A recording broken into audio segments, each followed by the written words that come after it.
laptops, but it's that idea of inflation pulls forward spending, right? Yeah. Because you're worried that it's going to be more expensive later. And when I saw that announcement, I had done that almost a year ago. I was like, I know I'm kind of needing to, I'm going to just do this before things get worse. But I do think that whether or not that pulls forward too much and then you get a backlash to that is something that remains to be seen. But that higher end consumer is driving most of the consumer spending, and that higher end consumer is doing fairly well. We have another headline, which is SpaceX set to wipe $1 trillion from their peak value, about a 40% drop. A lot of headlines because you were here on set with us, Sarah. Maybe just very briefly for 1 minute, or even less. Talk to us about the M&A, the IPO pipeline. I mean, we have Anthropic waiting in the wings and maybe OpenAI, and these are valued very, very richly. Is that evidently going to bite us afterwards? Well, so this is a different cycle. We haven't had an IPO cycle in a long time. There are a lot of companies that didn't go public in the way that most of us who have been around for longer than we'd like to admit took the time to go public or came public earlier. So there is this whole question about what does that mean for valuations and what does that mean for the market. The fact that we haven't had an IPO cycle in a long time also says that we've had a lot of money that has been concentrated as companies, buy each other and buy back their shares. So maybe the market does need some new blood in there in terms of the IPO. The question is those valuations and that richness. And a lot of that is predicated on things that we can't quite linearly extrapolate at this moment, but there's an awful lot of excitement about it. So there is a push-pull to that, and I think that you saw that with SpaceX, and it's also like they're not putting all that supply out on the market at once. So the question is the scarcity factor enough for investors to keep chasing that? And the answer is we are waiting to see how that plays out in the next few months and the next year. I think there's a lot that's going on that's very exciting. I think investors get excited by that, but there's also a question, to your point, of how much of that valuation is already in there before they even go public. Yeah, all right. Well, Sarah, it's been a morning. Thank you so much. Good luck with your Friday trading. That is Sarah Hunt of Alpine Woods. Let's get a check on the stock market right now, because it's going to be a deep red day. It feels like about half and half in terms of higher and lower, but the ones that are lower in terms of stocks are potentially the most important ones when it comes to the weighting in the index, right? So you have all of the semiconductors, and 28 out of 30 in the Philly Semiconductor Index are lower right now, and the ones that are higher are just barely holding on to gains. And you have all of the mags, 7, you have just tech in general, with the exception of Apple, as we were talking about a moment ago, performing badly. Here on the other side, you have some consumer staples, for example, Walmart. You have some of the oil companies on higher oil, ExxonMobil, and so on. Some of the health insurers and biotech stocks, United Health and Eli Lilly, with a little bit of a halo effect after earnings. And then obviously some of the companies that didn't suffer from the problems that we saw Taco Bell suffer from are also higher today, and they make up some of the 284 companies right now that are higher in the S&P 500. But if you look at sectors, it's probably more obvious, because we do have all of the chip-related tech sectors all lower. Financials index actually getting some back this week after some great earnings. And then outperforming, you have energy and consumer staples, utilities, healthcare, all of the ones that benefit from higher oil prices, and perhaps a consumer that's hanging in there just a little bit better than we expected. All right, coming up, Cities, Jason Bazinet talks about the disappointing outlook for Netflix amid a major shift in the media landscape. This is Bloomberg Open Interest. Hello, my name is DrPaulCottrell.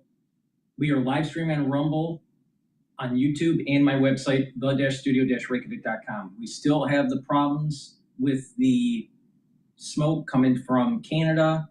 That's affecting the Midwest, New England, going all the way down below New York and Washington, D.C. So if you are in these smoke zones, please take my advice. Make sure that you get the structural nanosilver lozenges. These lozenges will help to create the secretions and protect your oral pharynx so you don't get that throat irritation. Super important. And it will help to neutralize.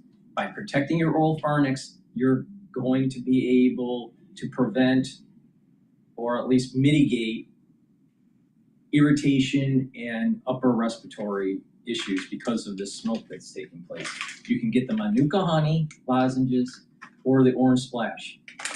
Get a few bags for your household. We don't know how long this smoke issue coming from Canada will last, but take my advice. Make sure that if you're outside, that you have these lozenges to to create the secretions to protect that oral pharynx. I also recommend getting the Cleanse or the Max 35. And what you do is you take a teaspoon and take a teaspoon of this each day, swish it in your mouth, gargle about 20 or 30 seconds that help protect that oral pharynx. Super important. And you can do this daily. I do this daily to help boost up my innate immune system. But because of the particulate matter in the air, you want to protect that oral pharynx so it doesn't cause irritation and cause disruption within that epithelial lining. Super important. Pay attention to me. Please go to my store, the-studio-reykjavik.com. Make sure you use discount 5. You get $5 off any order.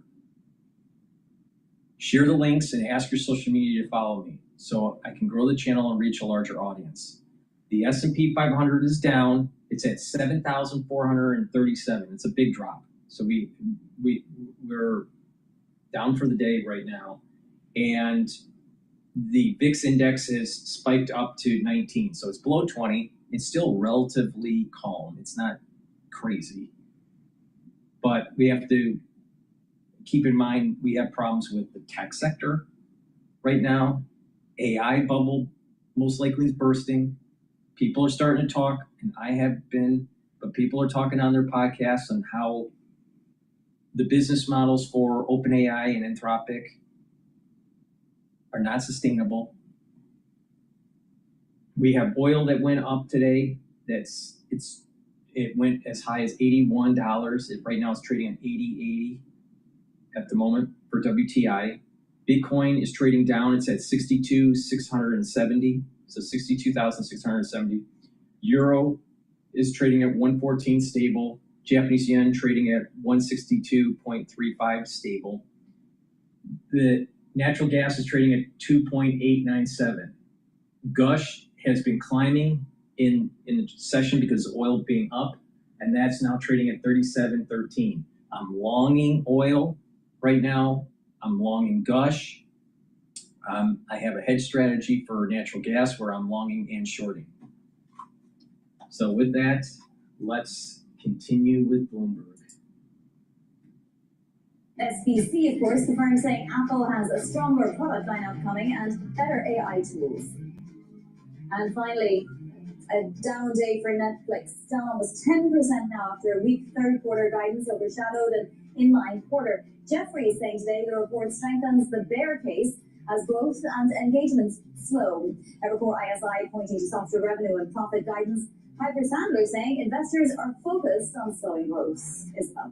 Let's discuss Netflix further with Citi Media and Entertainment Research Analyst Jason Bazinet. He has a buy rating with a $100 price target on the stock. Jason, thank you for joining us. It's really a great day to talk about Netflix, but maybe not so much with the stock down. But do you think that Netflix still has major growth runway, or maybe are the easy days of gains behind Netflix? Well, the bears are certainly in charge, and when we speak to institutional investors, they want to put sort of a traditional, PE multiple on this, something in the low teens, and that seems to be the direction of travel. What I suggest to clients is there's quite a few levers that Netflix has at their disposal that are sort of underappreciated.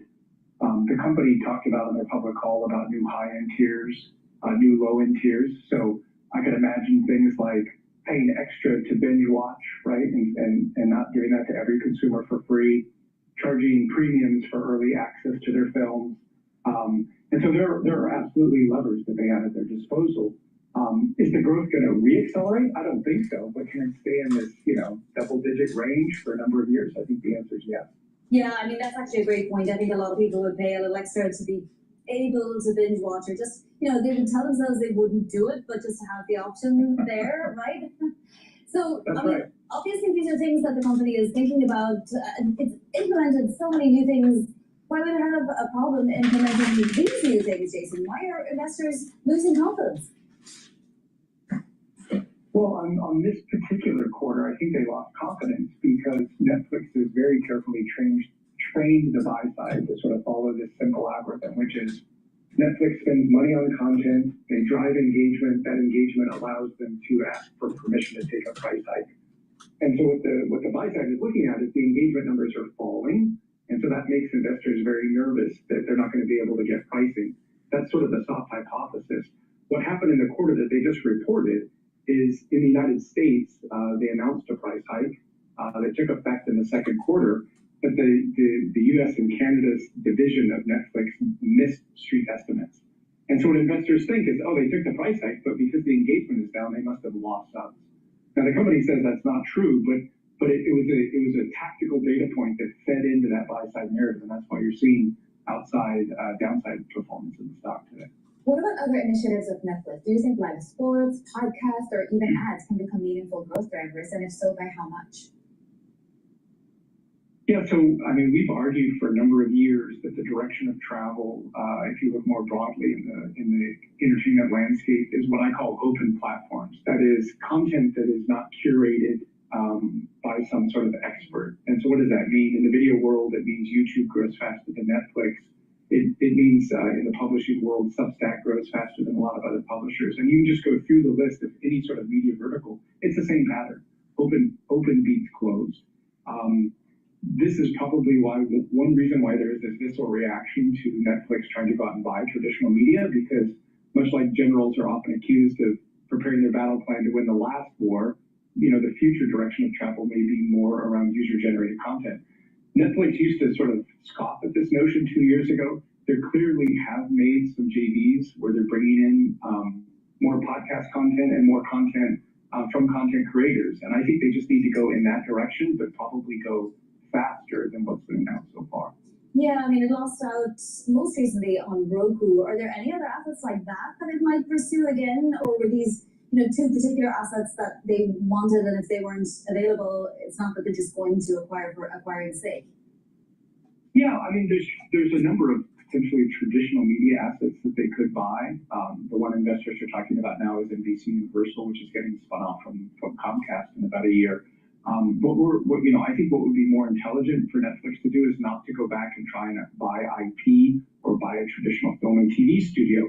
The direction of travel should be, if Netflix goes out and makes some documentary about some crime that occurred, maybe give that content earlier, like a sneak peek, to content creators that will go do things on YouTube, right? And then put that user-generated content next to Netflix early, right? And then allow the consumer to go in and watch the Netflix show. But if they want to go deeper, not pop out of the app and go to YouTube, stay inside the Netflix app and sort of watch user-generated content that's been created around something that Netflix has built. So this is a strategic, I think, shift that Netflix needs to go through. And then it's not necessarily required. It doesn't necessarily require M&A. What it requires is just a reorientation of how they spend their content spending to lean more into content creators. Yeah, capture and keep. Yeah, exactly. Jason, yeah.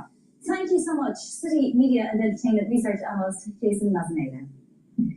Coming up, South Korea changing the rules on leveraged ETFs to help curb market volatility. We will break down details. This is Bloomberg Open Interest.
Bringing you up to the minute geopolitical news whenever and wherever it happens. I'm Ann Riverdure in Beijing, China, and this is Bloomberg. We're at the epicenter of a global realignment on a scale not seen for decades. At the intersection between markets, economics, and geopolitics, a forum for sophisticated conversation. This is Bloomberg Surveillance. Every weekday, Bloomberg puts a spotlight on a different aspect of global finance. Flows, funds, and the forces shaping markets on ETF IQ. The future of money with Bloomberg Crypto. The players behind major transactions on Bloomberg Deals. rates, risk, and the cost of capital on Bloomberg Real Yield, and personal finance, retirement, and wealth management on Bloomberg Money. A different topic every weekday, only on Bloomberg Television. It's a multi-trillion-dollar industry. We'll show you what's happening in ETFs like no one else. ETF IQ, only on Bloomberg.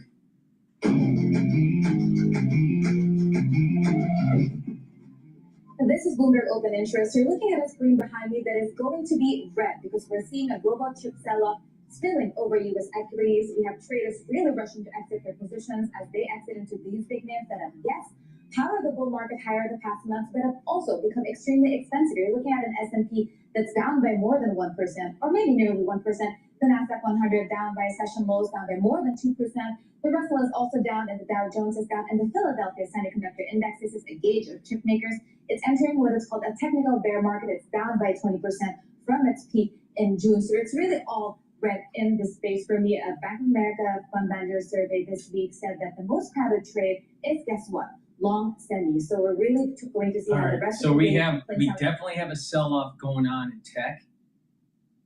The S&P 500 is down a little bit more than 1%. Nasdaq's down 2.1%. The S&P 500 is at 7,465. I still have a year-end target of 7,800 to maybe even 8,000. VIX is slightly retracing. It's now at 1853. I closed out my position with Gush, and I closed out my position with oil. I'm looking at maybe going back into oil. I'm wondering if maybe 8110 is a little too high, and there might be a little bit of a retracement. So I'm just waiting. If it pops up, I may go back in. I'd prefer a little bit of a retracement and then go back in. But right now, there's movement in oil, and the S&P 500 in the open sold off a decent amount, but it's slowly trying to retrace back. But it's heavily related to these tech stocks. Now, why? Well, what's going on with tech? Well, maybe there was too much of a build out with the hyperscalers and these chip companies like NVIDIA. I think the story with Micron is a little fishy because will you need as much memory if the hyperscalers pull back? Have we built too many server farms for AI? The actual business model for OpenAI and Anthropic is questionable. OpenAI decided not to do an IPO. So there's a lot of things going on with the whole AI build out that are questionable. Oracle is having a problem. They're heavily in debt now because of this build out. How sustainable is it? This is part of the reason why investors are like going, well, you know what? This may be the end of the whole chip and AI trade. Cash is king. But the movements today seem to be tied to oil up, equities down, at least right now.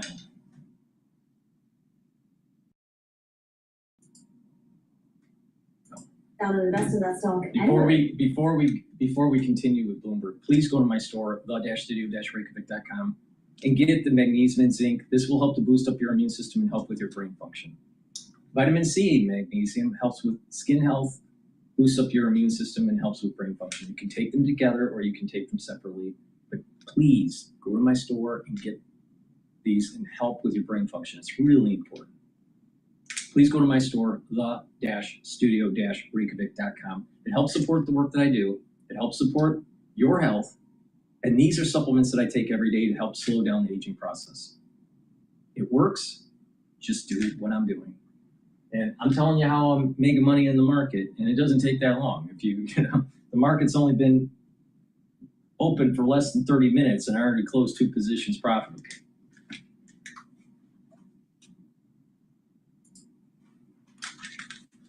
Thank you so much for joining, and do tune in to ETF IQ on Mondays at 12 p.m. New York time. Coming up in the next hour of Open Interest, Joanne Su from University of Michigan walks us through the latest consumer sentiment data.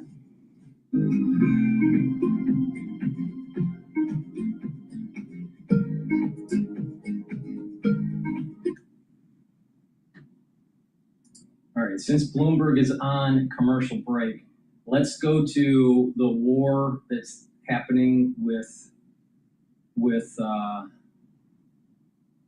United States and Iran.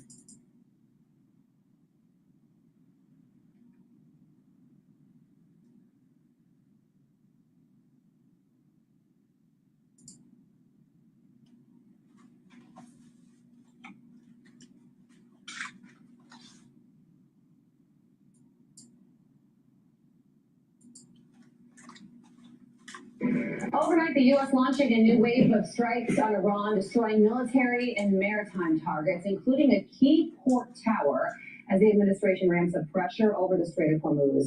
Press Secretary Caroline Leavitt citing Iran's recent attacks as the reason for this very operation. They were not to fire on commercial vessels moving through the Strait of Hormuz. And unfortunately, they have made the tragic decision for them to do that. And President Trump is not going to sit by and allow these active acts of terrorism to take place in the Strait without ensuring Iran pays consequences for that. The president will hold them accountable when they turn their back on the words that they state to the United States, but he is always open to diplomacy at the very same time. Will Thibault is the director of the American Military Project at Claremont, and he joins me now. Welcome, Warren, too. Great to see you. So gauge for us what took place overnight. These U.S. attacks on infrastructure, roads and bridges leading into the port city of Bandar Abbas. Why were these targets on the U.S. hit list? Carly, this is part of a deliberate campaign to both punish Iran for violating the terms of the MOU and also set conditions for whatever further military operations may be necessary in the immediate future. This is clearly the infrastructure, the roadways, bridges, some port infrastructure that would be necessary to both sustain combat operations for Iran into the Strait, but also conduct things like resupply. I think we're going to squeeze the neck of Iranian military infrastructure around the Strait of Hormuz so that they're not able to sustain their attacks. And if necessary, give the president options to conduct further military action so we can solve the problem of the openness of the Strait of Hormuz for good. We're not going to be held hostage by Iran going forward. Okay, so the U.S. is fighting, of course, to keep the Strait of Hormuz open. Iran wants it closed, but now there's also focus on a new waterway.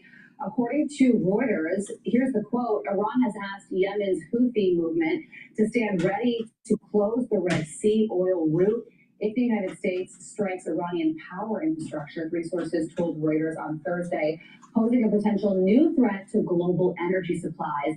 If this does happen and the Houthis do close the Red Sea port, how significant would that be? How much damage would that do? It's definitely an issue, Carly. I mean, it would be significant, but I think that kind of puts the cart before the horse because the United States and Saudi Arabia will have a vote here. What's interesting is that Saudi Arabia has already been working ahead of Iranian efforts to try and reinforce Houthi rebels. They've closed airspace to Iranian planes trying to land in the peninsula. And I think the United States and Saudi Arabia aren't going to sit idly by while the Houthis try and influence, this critical juncture of maritime traffic. So it's clearly a tenuous time, but what is unique is that the United States is enforcing its foreign policy. This is not necessarily a failure of the MOU. This is the United States living by the terms of the Memorandum of Understanding with Iran and demonstrating that we will use significant military force if Iran violates the agreement. So in many ways, this is a reasonable outcome from the negotiations that have transpired. I don't think it's an indication that anything has failed or that policies have failed. This is what it means when America justly applies military power in a region that requires a really tense dynamic of diplomacy and force. Well, the president said that power plants could be targeted next week, so we will certainly be keeping an eye on the Red Sea. Director of the American Military Project. So you can see that the region is expanding in terms of its operations. The United States will have to attack Yemen, the Houthis. Saudi Arabia attacked just recently one of the airports. So if they block that strait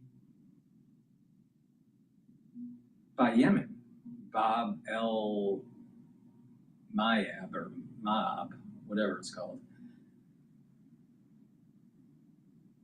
We should probably, if they're successful in blocking it, then we should see oil prices start to go much higher. Now, what is interesting here with oils is it's trading at 81.20, and it's above that 79 support level. So we're now going to start seeing probably a trading range of 80 to maybe 85. Now, do I think it's going to go march up to 100 anytime soon? No, I don't think so. Part of the reason is that when a system, a complex system like the markets, or even the human body, but when a system is shocked and it has pain, and then there's some sort of relief, or a system is stressed and there's some sort of relief for 3-4 weeks, and then all of a sudden there's a shock to the system again, sometimes the system has less of a response. The shock to the system is muted. There's almost an immunity to it. Same thing with neurons. If you take a look at neurons, when the neurons are firing, they need to recharge and then fire again. So if they are stimulated, or if the neuron is picking up some sort of sense, it's sensing something. Sometimes if the neuron isn't allowed to recharge, you won't get that communication. Now, these are in milliseconds here, so but the point here is that if a recharge is taking place, the refractory time period is happening in a complex system.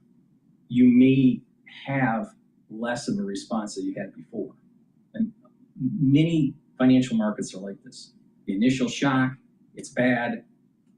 You shock the system again, a few weeks later, actually it's muted, usually, unless the shock is even more than the previous shock. But if it's the same or less, it's a muted response. And I think this is what's going to happen with the potential blocking of both straits. Right now, oil is just continually creeping up. Right now, it's at 81.22.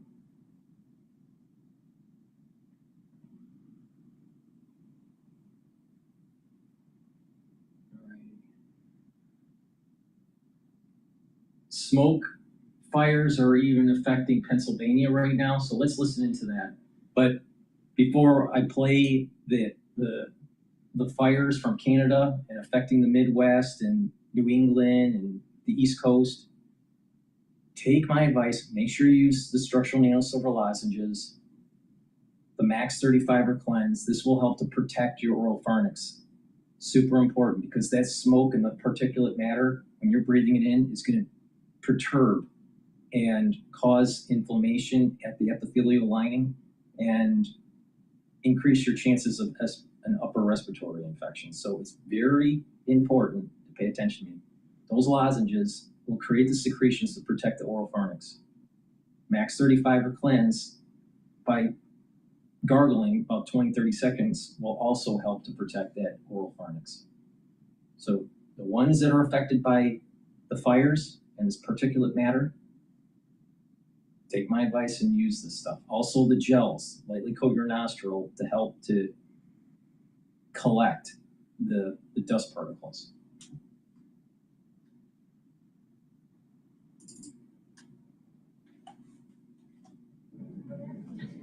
You said they'd be ready at 8. They are ready. It's 8:05. 5 minutes is 5 minutes. Some of us have somewhere to be. With soaring temperatures, making life miserable for folks. This morning, toxic smoke suffocating a large swath of the country after traveling from the forest fires in Canada, forcing more than 100 million Americans to either mask up or stay inside.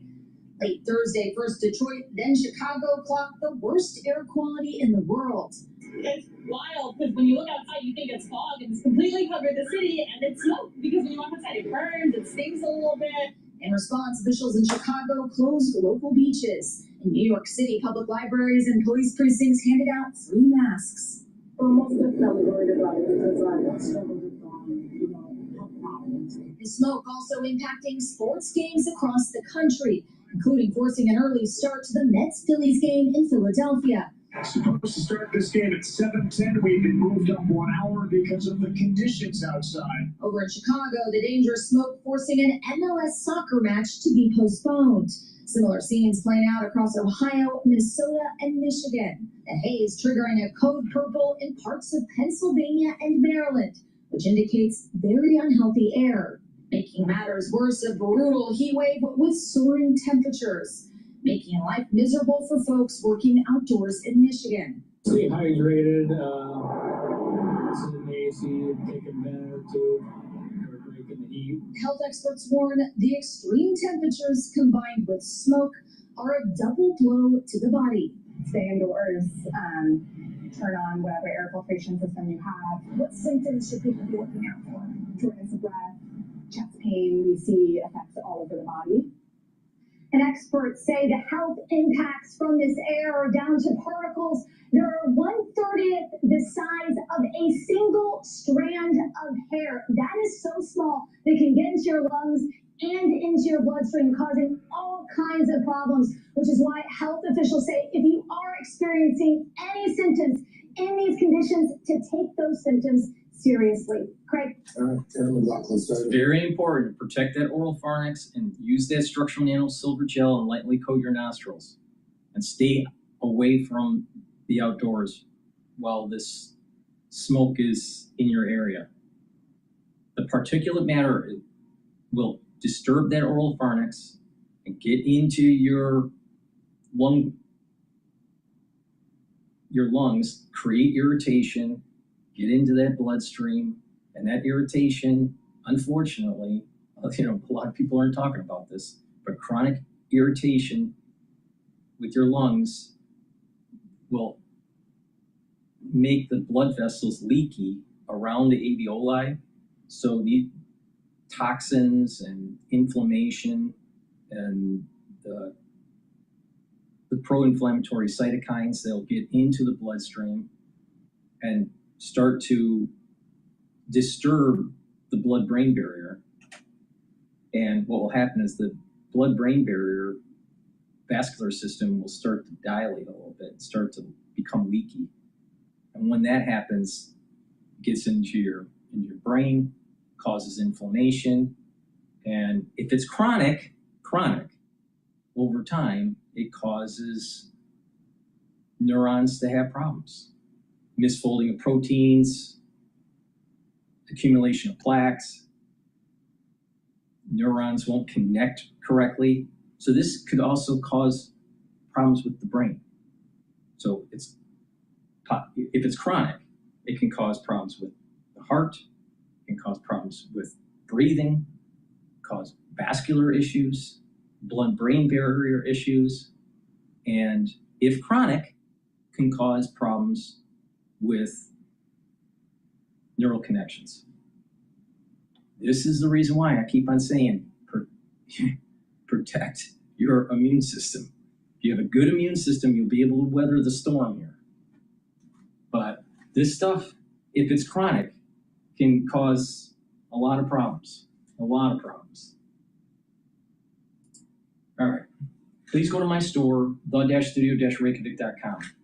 If you want to concentrate on tasks, if you want to improve the functioning of your brain, if you want to improve your memory, take the Clarity Factor. By taking Clarity Factor, you're going to get rid of that brain fog, you're going to be able to concentrate, and over time, you're going to help to improve those dendritic connections. When you do that, you're going to have better brain function. It's really important to take.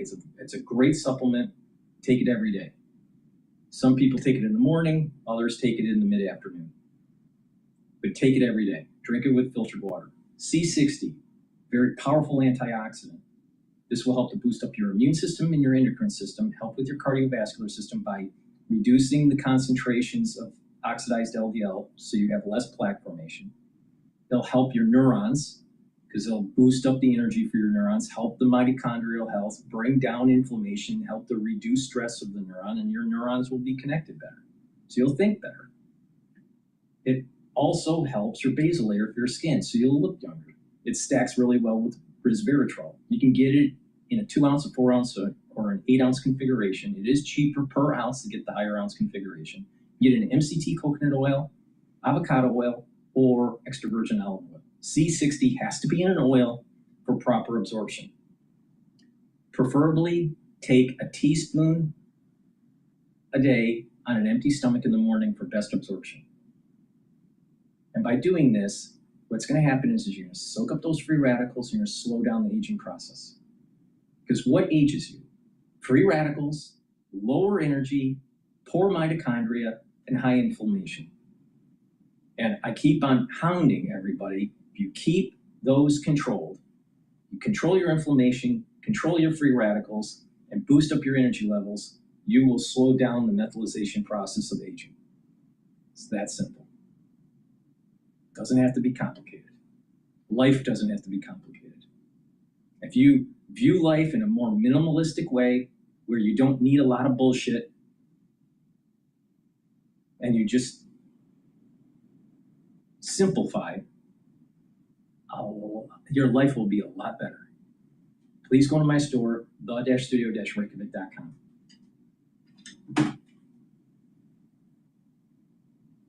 All right, let's listen into you, Mish, Dita. Well, we've seen gas prices come back up. We know the same. We're seeing the same in oil markets more generally. So if gas prices start to climb again, it's very likely these gains will be pared down. But if gas prices start falling again, consumers will start to feel some relief in their budgets, and that will pass through to their views of the economy.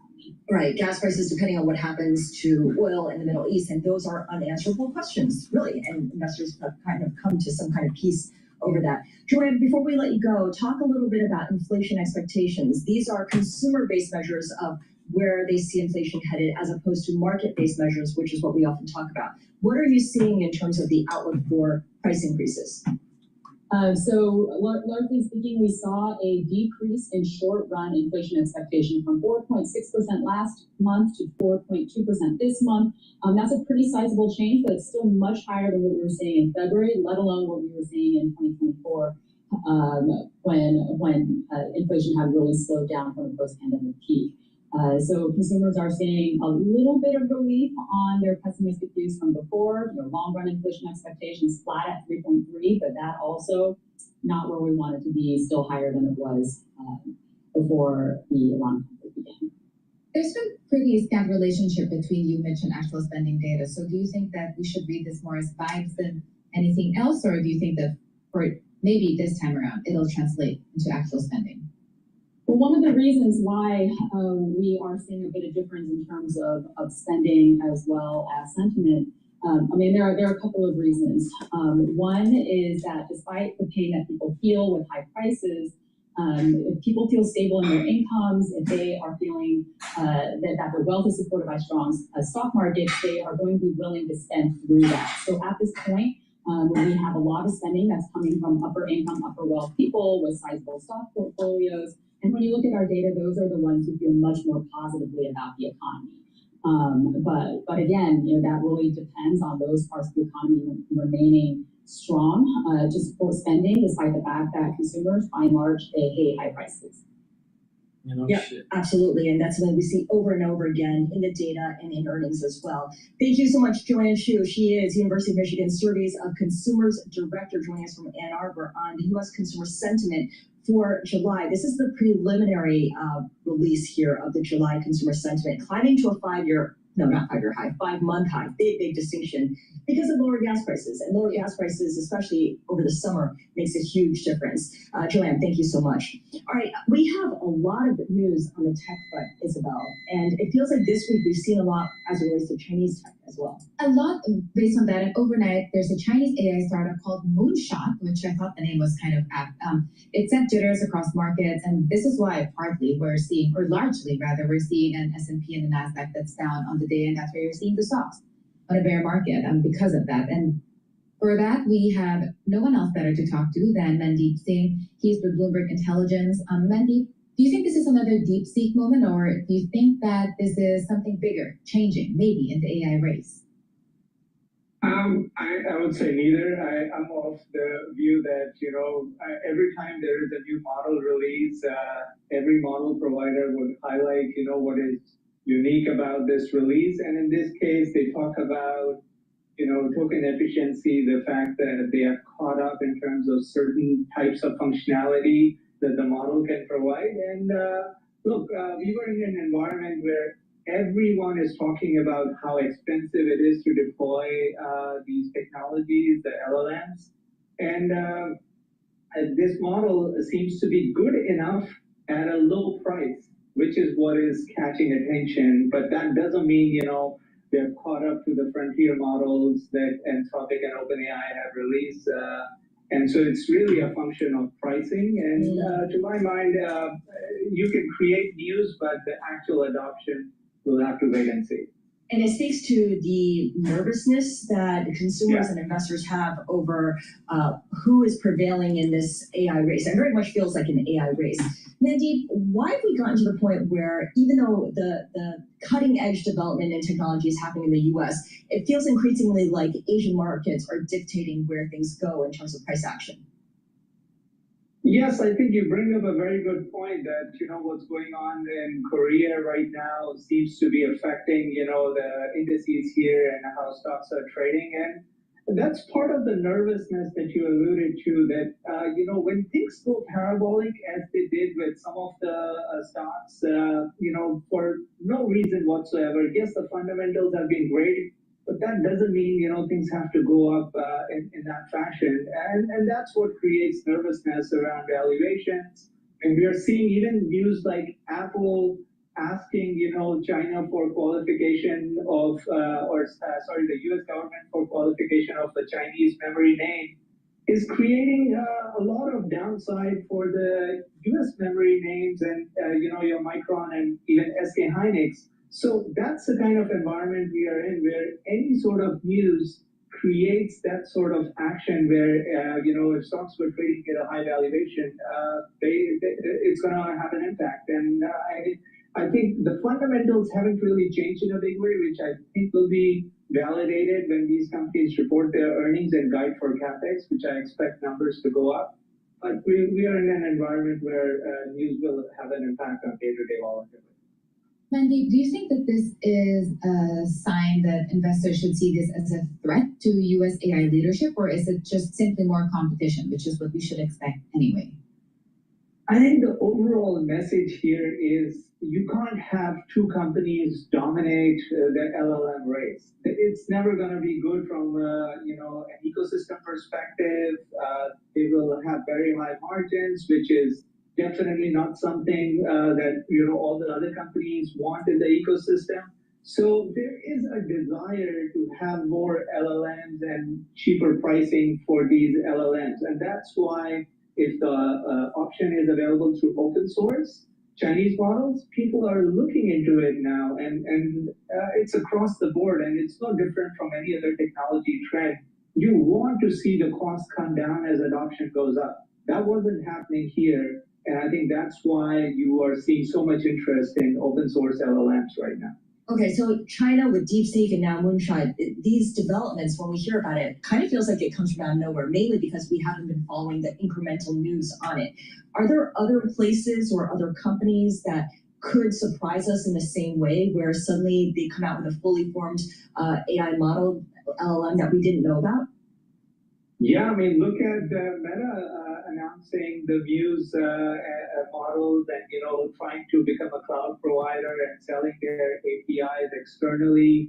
We've heard about Grok, SpaceX Grok, and now with the merger with Cursor, they have released a new model. So all these could be viable options in terms of using LLMs at a lower token pricing than what the frontier models are currently giving. And so that's where the competition is going to increase. But I go back to that functionality point. All these LLMs are still trailing in terms of the functionality that Fable or the OpenAI models have. So that gap needs to close, and then people will route the query to the LLM that's most appropriate for that task. And you don't need the frontier LLMs for every query. And I think that's the direction we're headed. Okay, got it. Thank you for laying that out for us. Mandeep, always a pleasure. Have a great weekend. Mandeep Singh is our global head of tech research. He's resting up because Alphabet reports earnings.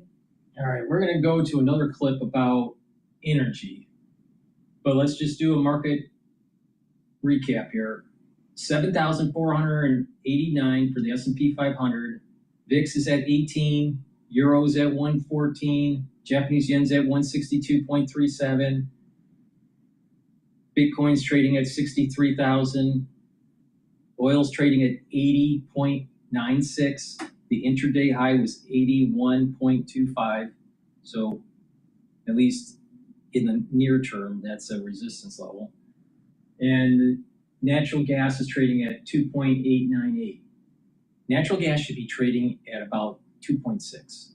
So it's a little bit elevated because of what's happening in the Middle East.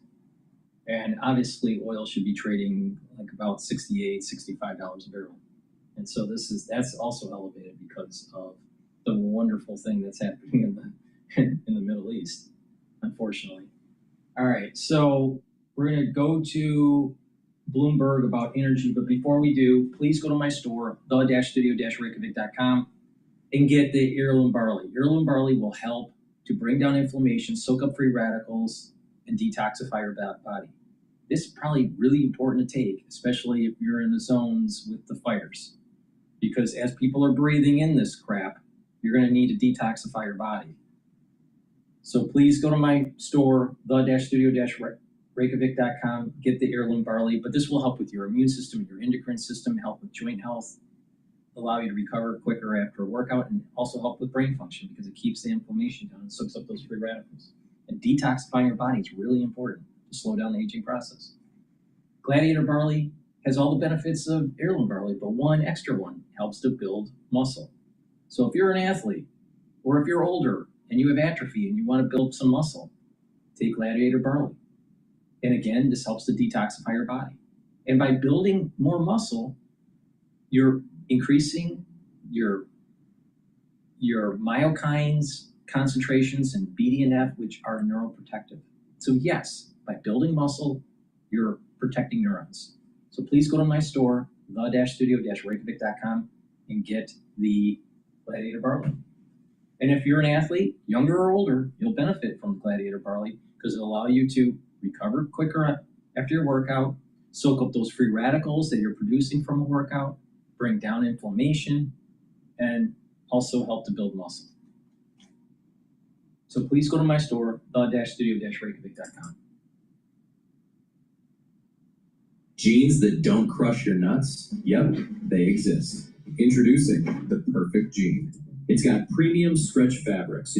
I do want to start with sort of what read we should take, if at all, from what is effectively one of the highest crack spreads that we've seen since the mid-'80s, relative to, I guess, the relative fade that we've seen in crude oil futures themselves.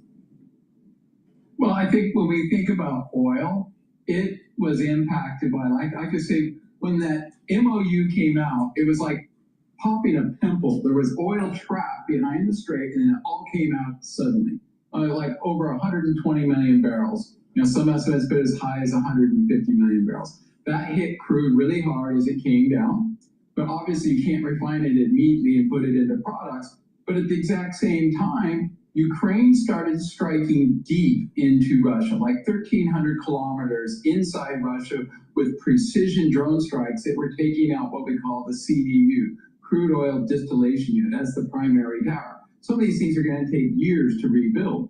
The damage was so extensive, it's taken out more than 50% of the refining capacity out of Russia. It has led to crude oil shut-in. So not only have we now lost all of the Straits of Hormuz again, we've also lost the crude oil and the refineries in Russia. So the situation in energy, I would argue, is pretty dire. And the other thing I want to point out is that we've exhausted all the insurance policies in round one of the Straits of Hormuz. whether if it is inventory buffers or whether it is China with flexing its economy and able to survive the downturn. So it's a very different situation in this round two than what we saw in round one. Well, square the circle with me, because I mean, you get this messaging coming from the Trump administration. I understand they're going to talk their side of this story, but they talk about this oil glut and all the tankers out there that are ready to sort of pick up the slack here if and when they finally get the situation in the Strait of Hormuz taken care of here. There's no buffer, no cushion. Why is there still a lot of optimism out there, not just from the administration, but even from some of the corporate CEOs that we heard from? I think they have witnessed the fact that nothing happened in round one. And I like to say commodities are spot asset. They price today's fundamentals. We were burning through the inventory cushion buffer. We didn't have shortages. We had a deficit, meaning that demand was above supply, you were drawing the inventories. We didn't run out of oil. This time around, why do we have products trading at these all-time high levels, and you have diesel, I think in New York Harbor is like $130 or $140 a barrel? Because we are now witnessing the probability of running into real shortages of products. But eventually, there's still enough refining capacity as you'll burn through a lot of this crude, particularly of China. And from what I understand, the margins are big for exports. They lifted the export ban out of China. Those refineries are going to come back and start processing that. So you're going to see the rise in crude as you move closer to the product prices. But I think the main reason why there is a high level of confidence this is not going to be bad is, like I call it, the abundance illusion. They're looking at the inventory draws. China helped out with flexing its system, and we didn't see the shortages. So everybody's convinced round two you won't see the shortages. The situation, this is it, and both sides have entrenched themselves. Oh, one other fact that makes this one different: Saudi and the Houthis are at it. The Houthis control the Red Sea. They can take out Yanbu, which was the diversion export for Saudi Arabia. So the situation this time around is just far different and far more dangerous. Jeff, do you think that demand destruction can offset supply shortages, or do you think we're entering a new era in which oil prices are just structurally higher and that's the new normal? I was arguing before this ever happened, we were going to enter a new area where all commodity prices, whether it's oil, metals, agriculture, the rest of them are going to be structurally higher. In fact, everything was going that direction until the ceasefire in April, whether it was metals prices or what. And a part of that is, we call it the revenge of the old economy, that you need to have investment in these old economy, asset-heavy industries that were starved of capital in favor of asset-light, like technology. So the underlying fundamentals are very different. And I completely agree. We're in a period where hard assets, the halo trade, I like to define halo as hard assets, local operations, meaning we're going to rebuild our supply chains, energy security, all of these, defense, all play into this, which are going to lead to higher prices. So, I think this is just part of a sequence, whether it was, the first invasion of Ukraine with Russia, back in 2022, or the Straits of Hormuz, or the next round of Iran, Russia. All of this is the deglobalization theme in process, which just leads to higher commodity prices. So markets seem comfortable with oil in the $70 to $80 range. At what price do you think that this will economically slow growth and maybe change central bank thinking? The question around slowing growth is, it's not so much the price of the commodities, that's a relative price thing. The question on inflation is, do you end up with higher overall price levels? So the commodities in oil are a relative price movement. The inflation question and the rate hike question is, does this lead to broader inflationary pressures? I'm not a big believer in the cost push inflation, but I think the question around growth is a very interesting and important one. Because if we end up with shortages, that's how you end up with impact on growth. Everybody likes to tell me, oh, well, Europe survived 2022. It survived, but it lost 25% of its energy-intensive industrial output. That's the growth problem.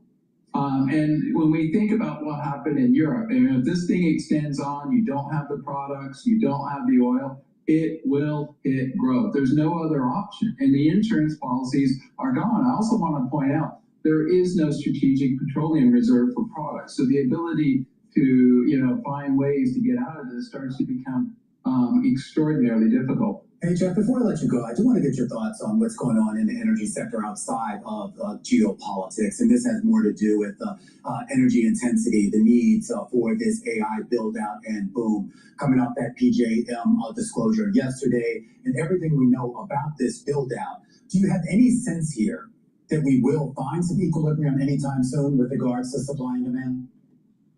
No, I think we need to start spending money. You got to see FID, whether it's upstream in oil and gas, downstream in refining, and metals and mining. All of these sectors are severely underinvested.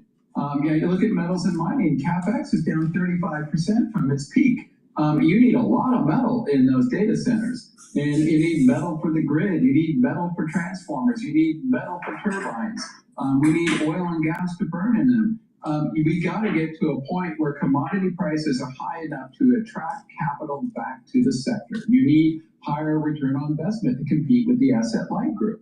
And the asset-light group, their returns are coming down. You look at the hyperscalers, these guys are commodity guys. They're in a cyclical business. It is cyclical. They need to be re-rated. We need to see the commodity markets re-rated. But the reason why investors don't touch them is they're such a small part of the overall indices now. You go back at its peak in the last cycle around 2014, energy was roughly 18% of the S&P. It runs around 3% now.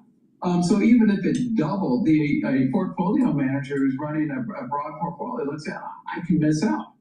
And we needed the commodity prices to move higher to get that capital to come back in the space to give the build out in the underlying production to be able to accommodate the AI, the electrification, the data center boom. So we still have a long ways to go here because you got to get the FID up.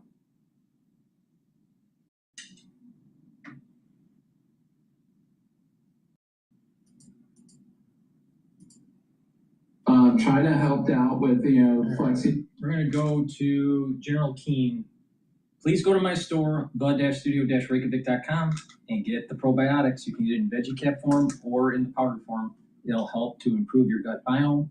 And by improving your gut biome, you're going to be able to absorb your nutrients better. Your metabolism will improve.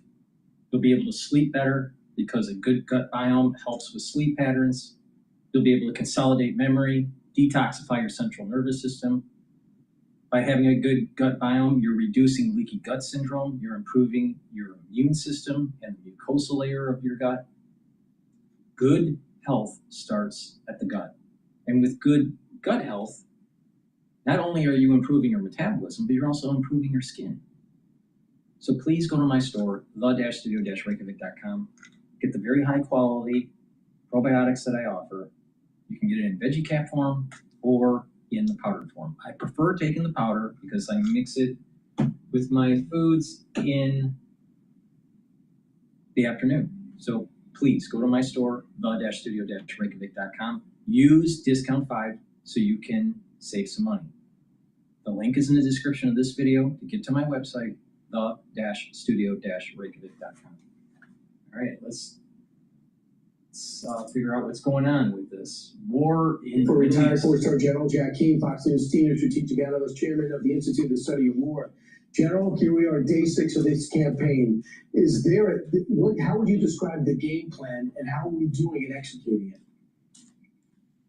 Well, actually, we're executing Project Freedom. Remember, that was the plan to open the Straits of Hormuz back on May the 4th. It was a plan at that time to be about 2 weeks in length. It was a very comprehensive plan, and we're executing it. And we're not naming it, but that's the fact. And that plan is, 1, to secure the straits, to clear the straits, and then also to protect shipping. And what you're seeing is 1, the focus to take down all the means for them to interfere with shipping. Missiles, drones, fast boats, and then the things that help and enable it, command and control, sensors, radars, and the logistical infrastructure support for it. And then we're also hitting Iran's ability to retaliate against the Gulf states, U.S. bases, or Israel if they choose to do that as well. And that's ballistic missiles, launch systems, and also drone inventory and storage sites. Isolating the Straits of Hormuz was always part of the plan.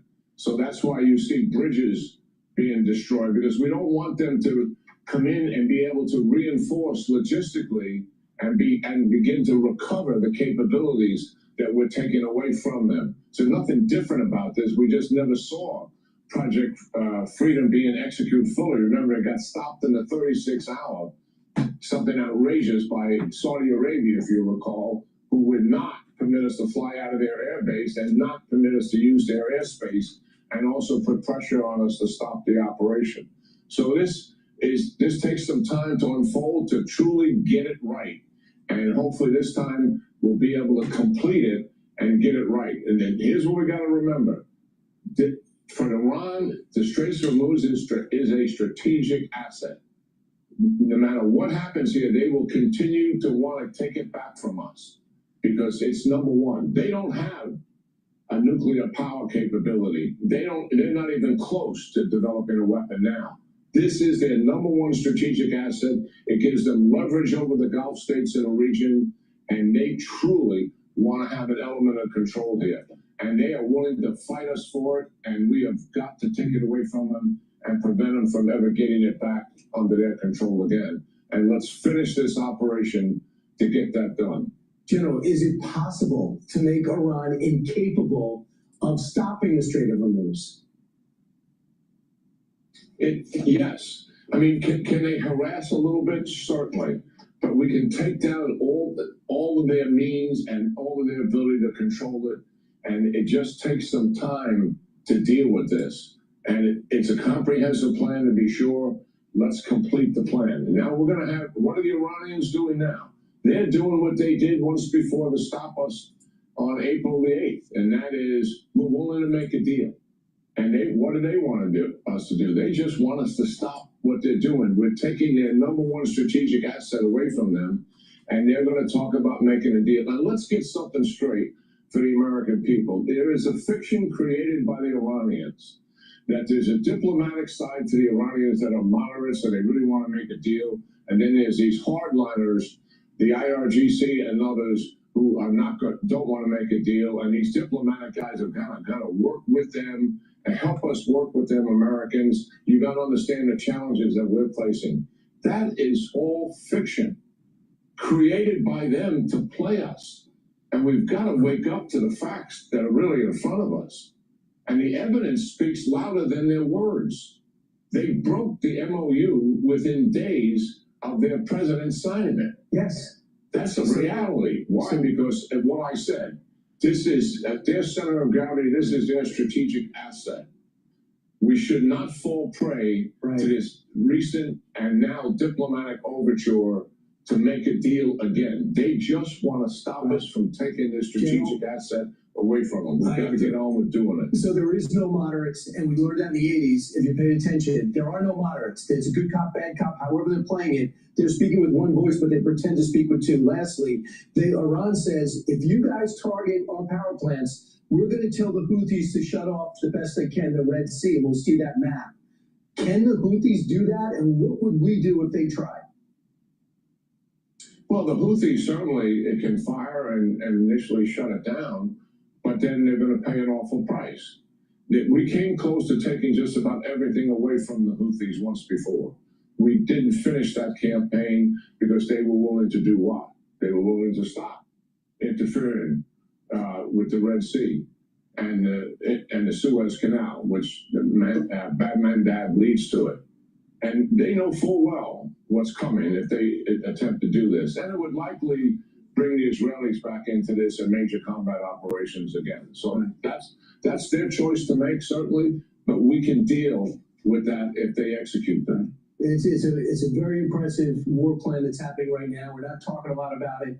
The Institute for Study of War is covering it, and General Jack Keen's all over it. General, thanks so much. Truly appreciate it. And hopefully we'll continue to have success as Day 6 is done. Thank you, General. Be sure to like and subscribe for all the Fox News latest on YouTube and catch full shows streaming now on Fox One.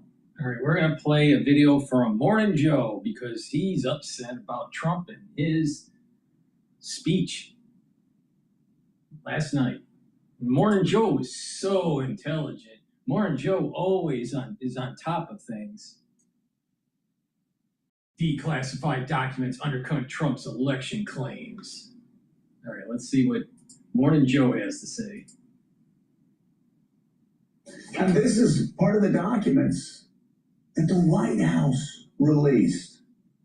Russian actors have circulated narratives about voter fraud resulting from mail-in balloting and called some U.S. primary voting processes rigged by the Democratic Party, where basically the intel community, and this was Donald Trump's intel community in 2020, admitting that Donald Trump was using Vladimir Putin's talking points. The Russian government are advancing narratives with U.S. officials and other prominent persons as well online. These figures, says the documents released by Donald Trump, these figures are conspiring to intensify efforts as the election approaches to orchestrate a high-profile scandal implicating Joe Biden and the Democratic Party at the peak of the 2020 U.S. presidential election. This document released by Donald Trump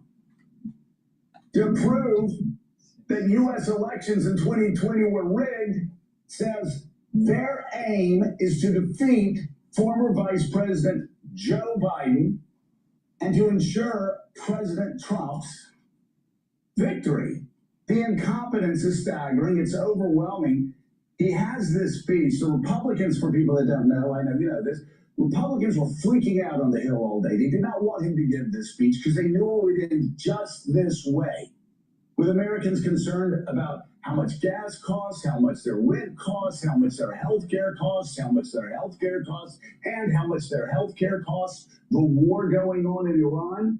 He does his speech anyway, and this is what happens. The only thing he proves is, well, let me read his words, that the Russians' aim was to defeat Joe Biden and ensure Donald Trump's victory. That's Russia. That's Russia. And also, of course, that the Russians were using their time-tested theory of vote rigging in a Western democracy, which Donald Trump picked up and spouted out and accepted just hook, line, and sinker. So tell me about the speech last night. What did he accomplish? What did he not accomplish? And was he really just trying to lay the predicate for trying to rig the November election? Well, I think first we should say, Joe, that I'm not sure what do you think the total number of times that Donald Trump has said that the theory that Russia intervened in the American election in 2016 and in 2020 to try to help him win? How many times do you think he said that's a hoax over the last 10 years? Right. I mean, can you count that high? Right. Can you count that high? No, I can't. And now he's declassified. Now he's classified a bunch of documents that basically prove that what Robert Mueller said in 2016, which was there was no collusion between the two of them, but also that the Russians had intervened in the election on Donald Trump's behalf, and that it just happened again in 2020. The Russians like Donald Trump. They want him to win. They're on his side. That's what these documents prove with respect to Russia. I think that, Joe, you pointed out the people on the Hill did not want him to give this speech for a variety of reasons. This is the last topic that any Republican who's in a contested election in America wants to be talking about right now. Election conspiracy theories, Donald Trump's monomania over something that happened now more than 5 years ago in 2020, as opposed to talking about the real lives of real people in 2026 and the future. Are the Dominion servers and the Akamai network secure? The answer is no. Do we have dead people voting? Yes. Do we have illegal aliens voting? Yes. We have election integrity problems. It needs to be fixed. Instead of, oh, Trump Trump is all bad. Oh, Trump is always bad. Trump is always bad. What about the data breach that just took place that Trump said last night? Where the Chinese have 220 million voter registration records. 220 million. That seems to be a problem. And then just to step back and just think about, what about that jump diffusion at 4 o'clock in the morning where mail-in ballots seem to only go to Joe Biden? That seems awfully odd to me. That is statistically impossible, what happened there.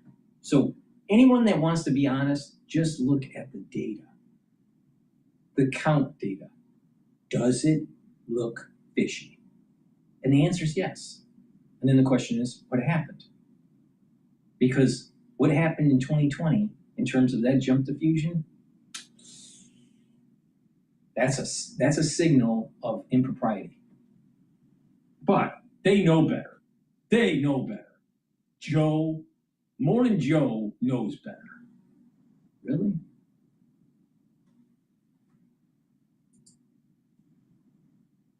So they don't even want this topic on the radar, let alone to have Donald Trump doing what he did last night, which was, scoring what I believe they call in the World Cup parlance an own goal on so many of these matters. And I do think that the key element of this speech is the assertion that, without evidence, that a number of foreign powers, principally China, but also Venezuela and others, have the ability, as if to kind of suggest that at will, they could go into American voting systems, that the electronic counting systems are easily manipulable, and that the hostile foreign powers will be able to change votes, even though there's no evidence adduced anywhere in this that they've ever done that before, but that their ability to do it is setting the table for a claim after the midterm elections, if they don't go the way Donald Trump wants them to, that is precisely what has happened here. And you can very easily imagine Donald Trump just saying, well, I told you China could manipulate our elections, and now on the face of it, it's obvious that they have. We must have an investigation over the course of the next 2 years. Yeah. This is why we must federalize elections. We now have to investigate. We have to get to the bottom of this, but obviously this election is fraudulent. I just, that it's as clear as day. That's part of what this speech was about, was setting the table for that. Right. So what's so in...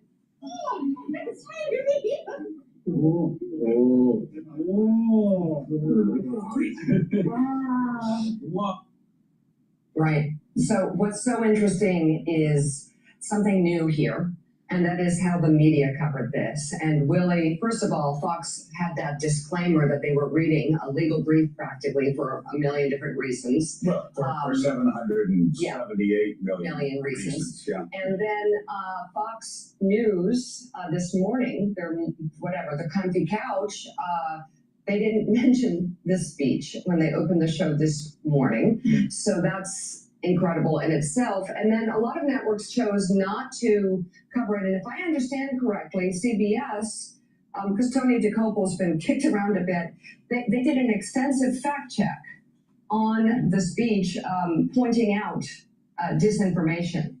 I think the media, in some ways, did its job here. Yeah, I think that's right, Mika. I mean, there's not an obligation on the part of the... I would love to have the media and statisticians take a look at the data and take a look at other countries, and do you have similar jump diffusions like Venezuela? What kind of machines were they using? Dominion, maybe? Oh, and then not just the statistical impossibility of these events, but what about the data that was released by the White House? I haven't looked at it. I don't want to look at it. I'm too busy. But the thing is that why doesn't the mainstream media, who have lots of investigative journalists, start going into this information that was released and find out what's really going on. Instead of a knee-jerk reaction. It is impossible for them to dissect all of the documents that were released last night and have a show in the morning saying how bad Trump is. I watched the speech last night in real time. And immediately it was on C-SPAN that I watched. I watched the feed from C-SPAN. And then after the feed, I went to Al Jazeera to see their perspective. Immediately, they had Never Trumpers on saying how Trump is just pushing a narrative that's false. Well, did you look at the data? Because a real researcher, a real journalist would actually say, we need to take a look at the information that the White House provided in these 5 tranches, or 6 tranches, I think it's 5 tranches, and we'll get back to you. We don't know. Hold opinion. No, they have a knee-jerk reaction saying they get an author on that wrote a nasty book about Trump, that Trump must be wrong. Really? Well, maybe there is something that Trump is signaling to the public, that there are nefarious actors in our country. You want to get even crazier? All this was happening during the first year of COVID. That was the 2020 election happened in the first year of COVID. And if the Chinese were involved to try to prevent Trump from getting elected, and you have to remember what was happening in 2019. There were trade agreements, and there was going back and forth, and Trump was being heavy-handed with the Chinese. Remember, the Chinese delegation came to the White House. He signed an agreement. But there were a lot of exit clauses that were in this agreement dealing with agriculture. And shortly after that, we had some weird thing happen in China. The election impropriety and what we went through in the crisis of 2020 are related. I am 100% sure of that. And that's the elephant in the room. That's the crazy crap that these stupid journalists can't get their head around. But Morning Joe's gonna tell you how it is. Really? What's your IQ, Morning Joe? Maybe you need to sip some more coffee. Get those brain cells moving. Morning Joe. To platform just bald-faced lies and amplify them to tens and millions of people in this country. NBC did not take it live. ABC did not take it live. And before Trump supporters show their outrage, there were speeches, primetime speeches by President Biden and President Obama that the networks decided they didn't need to take live either. There's a precedent for this. But there was a decision made in several networks not to show this stuff because we've heard it all before. We know it's lies. The other approach was the one you touched on, which was CBS. Think about that. There was new information that Trump said about the Chinese involvement, and that 220 million records of voters had been commandeered by the Chinese. That's news. That's news, as Niall Ferguson says. Or is the news noise? How could he state that? That he's heard this all before? Really? That was the first time I heard it.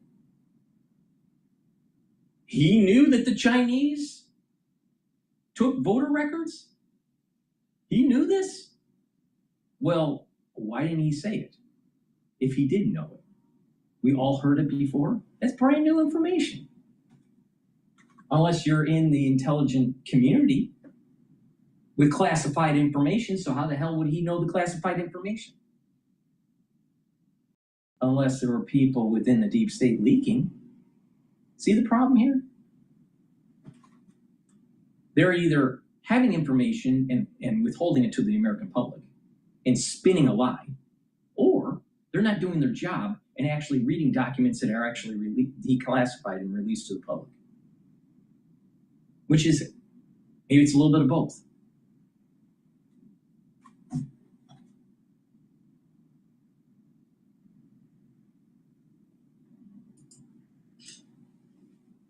Before and after gave long kind of takedowns of what the president said. Even, I will say, Fox News came out of it and Sean Hannity was hosting.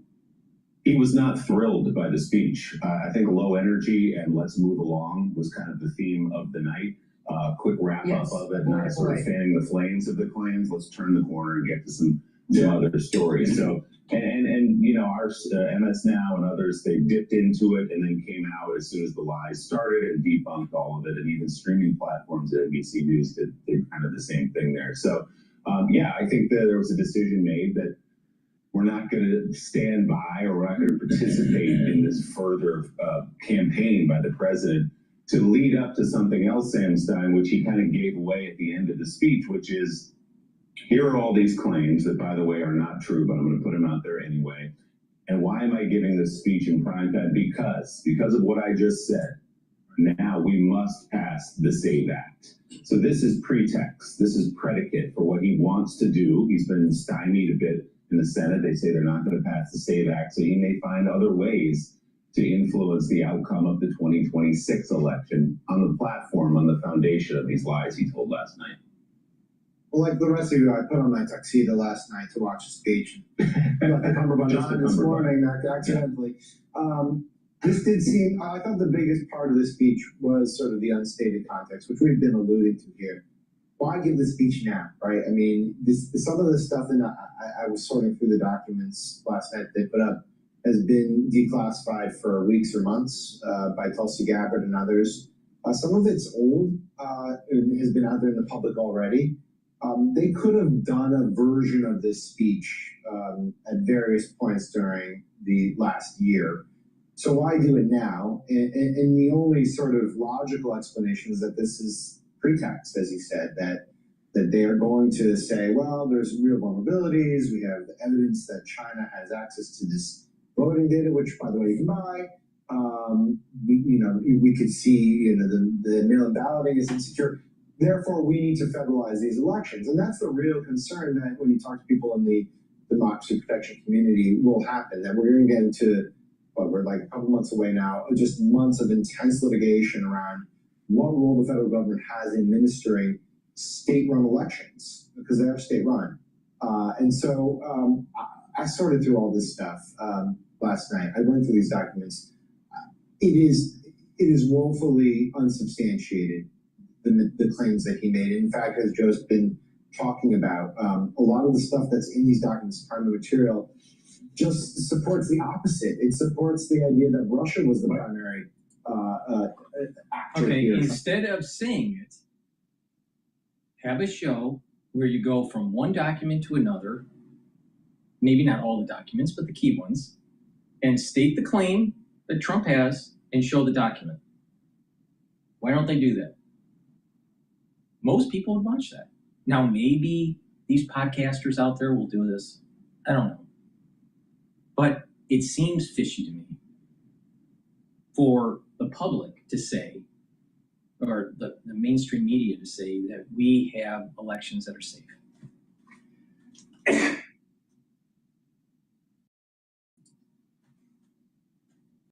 Through the elections. And yet none of this matters in this post-truth world where Trump is going, I mean, obviously matters, but we are in a post-truth world where Trump will use this stuff, all this evidence that doesn't support his claim, to create a legal rationale, political rationale, to ramp up the federal government's involvement in our midterms. That's the only conclusion people are drawing. Well, and you look at the polls, Mika, what's so sad is that actually almost 2/3 of Republicans have just marched in lockstep or in an Orwellian way to say, oh yeah, the 2020 election was rigged, because dear leader has been repeating it so much. Only 9% of Democrats, only 21% of independents believe that.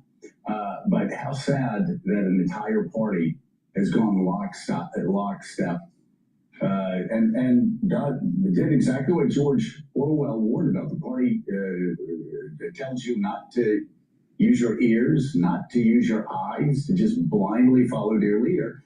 And this is where it leads you. It leads you down a pack of lies. Good luck with that. All right. I apologize for sneezing, but because of the HVAC system, some of that particulate matter from the fire from Canada is in the air here. Please go to my store, the-studio-reykjavik.com, and get the ashwagandha root. Ashwagandha root will help to control your cortisol levels and your blood glucose levels. Really important. Lignans will help to boost up your immune system and your endocrine system, bring down inflammation, soak up free radicals. And turmeric will soak up free radicals and bring down inflammation. Now, soaking up free radicals will help your mitochondria, so you'll have more energy too. So it's a side effect. It's a benefit. By bringing down inflammation and soaking up free radicals, you are improving that mitochondrial health. Your metabolism, cellular metabolism will improve, and your ATP will actually go up. So it's really important. Now, by taking turmeric, you can take it separately. You can take any of these separately, but stack them to get the max benefit. And what this will do is by stacking the ashwagandha root, the lignans, and the turmeric together, you're going to be able to improve your cardiovascular system, improve your immune system, and your endocrine system, help with brain function, help with your metabolism. So please go to my store, the-studio-reykjavik.com, stack these, and this is part of this core protocol to slow down the aging process. The probiotics, the VAX35, the C60, this stack here, and the Boomer Boost. That's a very powerful stack to help slow down the aging process and help all these different organ systems to perform better. Please go to my store, the-studio-reykjavik.com. It's a key feature to slow down aging, bring down inflammation, soak up free radicals, boost up those energy levels, help improve that mitochondria. And you do wonders with the improvement of your mitochondria in your cells by bringing down inflammation and soaking up free radicals. Super important. Because when you start talking to people that are older and that look like they've aged and are acting like they've aged, what are the common things? They're oxidizing faster, they're methylating their genes faster, they have inflammation, and they're producing more free radicals. And oh, by the way, they have less energy. So if you target all those things that I just mentioned, you'll slow down the aging process. All right. Let's go to BBC and their take of Trump's speech. We start with breaking news, and that is that President Trump has accused China of extensive interference in the 2020 US elections and also alleged that US intelligence had covered up attempts by Beijing to damage him electorally. In an address to the nation, the US president, who lost that election to Joe Biden, repeated his claims it had been rigged against him. Dozens of investigations, audits, and court proceedings at all levels have failed to find any evidence of fraud. Opposition Democrats had warned ahead of this speech that Mr. Trump was laying the ground to interfere in November's midterm elections, in which the Republicans risk losing control of Congress. U.S. spy agencies began learning about the compromise of voter registration files in 2020 when they discovered that tens of millions of voter data, think of that, tens of millions voters' data in 18 states have been bought, stolen, or hacked by China. Yet those responsible for sounding the alarm instead kept the information secret and hidden. They did not disclose to me as president or to anyone else, and to the best of our knowledge, they did not inform Congress. In fact, all they kept saying is, this is the most secure election in the history of our country. So that was President Trump speaking just a short time ago. Let's speak to our correspondents now. And join me from Washington and Beijing. We have Nick Johnson and Steve McDonald, who's going to be taking us through reaction to those comments by President Trump. Let's start first with reaction from the United States. Nick, there had been expectation about the comments that we heard from President Trump, but what sort of reaction has there been since those comments were made? Well, a lot of Democrats, as you might imagine, have described what President Trump says as completely bogus, as repeating false information, misinformation.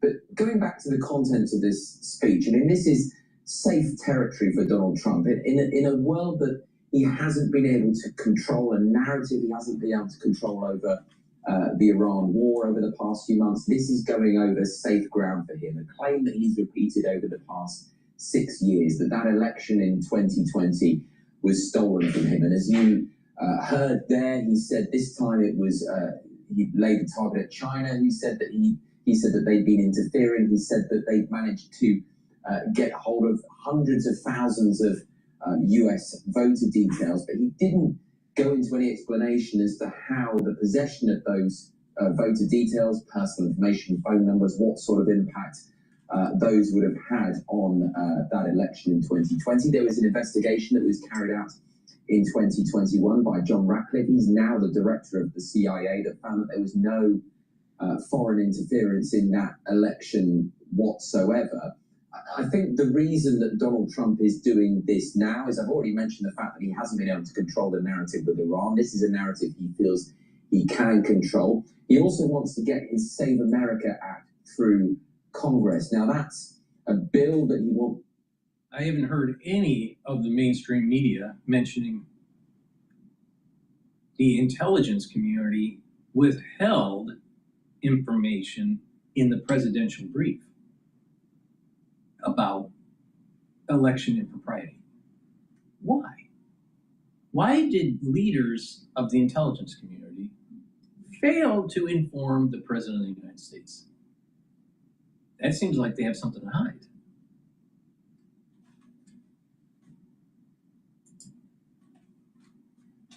Pass whereby voters turning up to the polls here in the US will have to show voter ID, but also proof of citizenship, which Donald Trump and some Republicans think will shore up the integrity of the voting system in the US.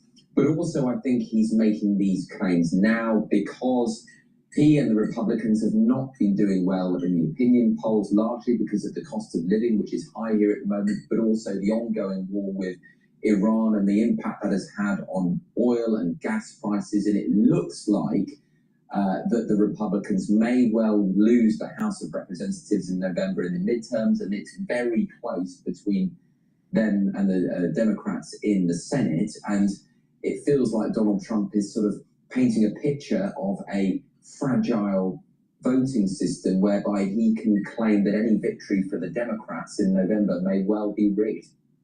And coming to you, Stephen, China obviously watching this. Reaction locally where you are? So the Chinese government has responded initially in the form of a statement from its embassy in Washington saying that it hasn't meddled in the US elections and nor would it ever do so. In the coming hours, we will have a press conference from the Foreign Ministry, the regular Foreign Ministry press briefing, and no doubt questions will come up about this, and we might expect similar comments, I think, at that press briefing. But really what everyone's interested here is in the potential impact of this on Xi Jinping's trip to Washington later this year. Now, Donald Trump had invited him to travel to Washington in September. And remember, they had this meeting in China earlier this year. Now, there's only two possibilities, really. One is that the Chinese government says, you know what, we're not going to do that anymore. You know, you've made these scurrilous allegations against us, so the trip's off. Another possibility, though, is that the party here, the Communist Party, thinks, look, no one's really going to be taking these unsubstantiated allegations so seriously. They can see this for what it is. It's the cut and thrust of politics in America. In the lead up to those midterm elections and Donald Trump's attempts to potentially discredit the results, as we heard earlier. And so trade is number one. What the hell, we'll just put this all to one side, ignore it, and the trip will go ahead. But either way, it is going to be very interesting to see how they do respond in the coming months regarding that possible trip. Just coming back to you, Nick, you mentioned the Save America Act. There has been very interesting reaction from Chuck Schumer to this on X. What have they said to that? Well, I mean, it's continued sort of reaction that you might expect from the Democrats here about the concerns about Donald Trump spreading misinformation such as this. And Donald Trump, there was a lot of build-up to this speech here in Washington this afternoon, but a number of the US networks here, ABC being one of them, decided not to take the speech live. And actually, Donald Trump spoke out about that in the speech itself. He said that any of those networks that didn't take his speech live, who didn't want to broadcast such an important announcement, should have their licenses taken away, which would, of course, raise questions about the First Amendment, freedom of speech, freedom of the press, and what that means for the press here and how it covers Donald Trump's future speeches. One of those outlets, of course, Nick, is Fox News, and this ties in directly to those documents that you mentioned. Heavily redacted, I understand, and only released once the speech had begun. You heard Donald Trump saying, "Go to," I think it was the White House. He gave the White House web address. But Fox News also coming out saying, "We cannot fact check or verify anything that President Trump has said," which is unusual. This is a pro-Trump news outlet. Yeah, and Fox News did carry that speech live in its entirety. But yeah, I mean, some of those documents we understand have been redacted. Some commentators here have said that some of those documents that have been released have actually already been in the public domain for a few years and don't necessarily contain anything new. And we were aware of concerns about possible election interference. Some, but what about all? See, I'm sure that there's some new information in those 5 tranches. So tell the American public what they are and how important it is, independent of if you like Trump or hate Trump. These journalists need to do their job. All they're doing is regurgitating, reading a teleprompter and regurgitating. The only ones that are actually going to do the work is the independent journalists out there on X and the podcasters. That's where you're going to get the information, because these clowns can't do it for you. They don't want to. They just want to read a teleprompt. Not just in 2020, but in elections subsequently and prior to that. So I think we should get more detail in the coming days. Hopefully, I think we understand that the Department of Homeland Security is going to be giving a press announcement tomorrow detailing their plans for any investigation based on some of those claims that Donald Trump was making earlier. And finally, Stephen, obviously we have got the upcoming visit to DC by Xi Jinping. We've just had the visit by President Trump and that heavy business delegation to China. Just remind us how relations are between the two countries with that upcoming trip by Xi Jinping to the US. Well, of course, they've been tense in recent years following Donald Trump's tariff onslaught and the like. It's China successfully pushing back on that and him losing that battle with China, really. And then they decide they're going to rebuild relations. So Donald Trump comes out here, it's sort of bridges being built. But there weren't any huge breakthroughs on that trip. I mean, what was hoped for, and I guess what was seen to have been achieved, was a sort of semi-normalization between the superpowers and the hope that in the future there could be much more improvement, especially when it comes to trade and the various areas of blockages. But that was all contingent on Xi Jinping then going later on this year to Washington and the process continuing. And so now we have Donald Trump making these accusations against China, accusations seen by the Chinese government as kind of ridiculous. And so here we are. You wonder, is it going to go ahead? Are those, I mean, apart from Xi Jinping's visit, there are also these ongoing talks at ministerial level between the two governments. They're supposedly ironing out all these trade frictions and what have you. So, yeah, like I say, in the coming weeks and months, it will be interesting to see how China responds to this. Okay, that's Steve McDonald, Beijing. Nick Johnson in Washington. Thank you to you both.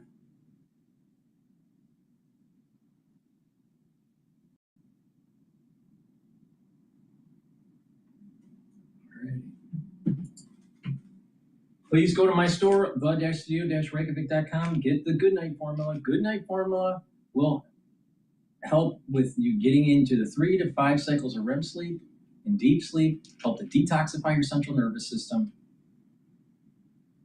consolidate memory, and you'll be well rested.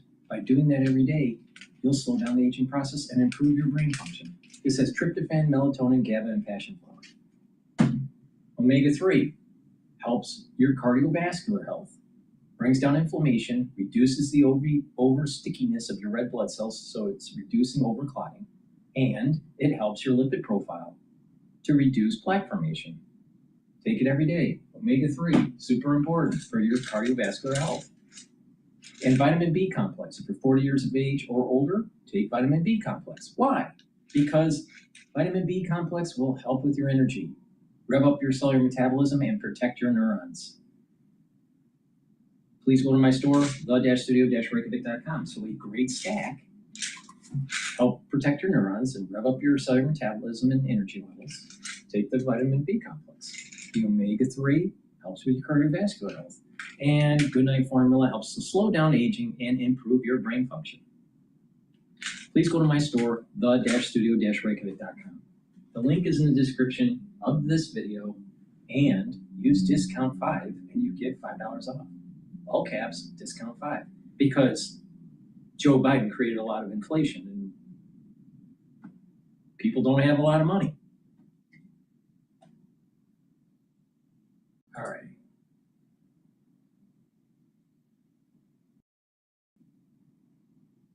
Let's listen into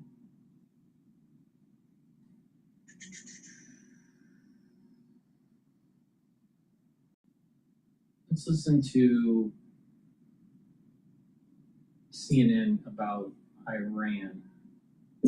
Vital resources are coming under fire in Kuwait today. Iran struck a power and desalination plant there, prompting urgent public warnings from the government. Those warnings were to conserve water and electricity even as temperatures soar into the mid-40s on the Celsius scale. Iran also says it targeted US assets in Oman, Jordan, and elsewhere, and it is threatening the ports of its Gulf neighbors. This all coming after an escalation in US attacks, including strikes on bridges in the south of Iran in what was a 6th straight night of bombing. CNN's Nick Robertson joining us today from Jerusalem. And Nick, 30 days after the very what felt like historic signing of that MOU, it does seem as if things have escalated in a way that makes it feel very uncomfortable in the region. What do you make of these developments and where we are at? I think obviously we're on an escalatory military cycle. I think that because neither side has said we're outrightly scrapping the MOU sort of remains marginalized completely on the sidelines of these military operations, but it's still a document that's intact. And one can possibly see a time where either side can recommend going back to that, having decided that through the military means at the moment, they're not getting where they want to. So I think on the diplomatic front, that document, although it's no use to anyone at the moment, can be, again, useful in the future because it is the blueprint for the way out of the current situation. But if you just look at the range of these strikes that are going on, and break it down very, very simply here. Both sides have a reason for hitting the targets that they hit. Iran says it hits US military bases and assets in the region. Clearly last night it hit a civilian facility in Kuwait that is a huge vulnerability for all Gulf countries, the desalination and power plants that go with them that provide the AC, that provide the clean water that people drink. For most of the Gulf countries, these are absolutely essential and indispensable. So they're a massive pressure point. So Iran's ratcheted up to that level.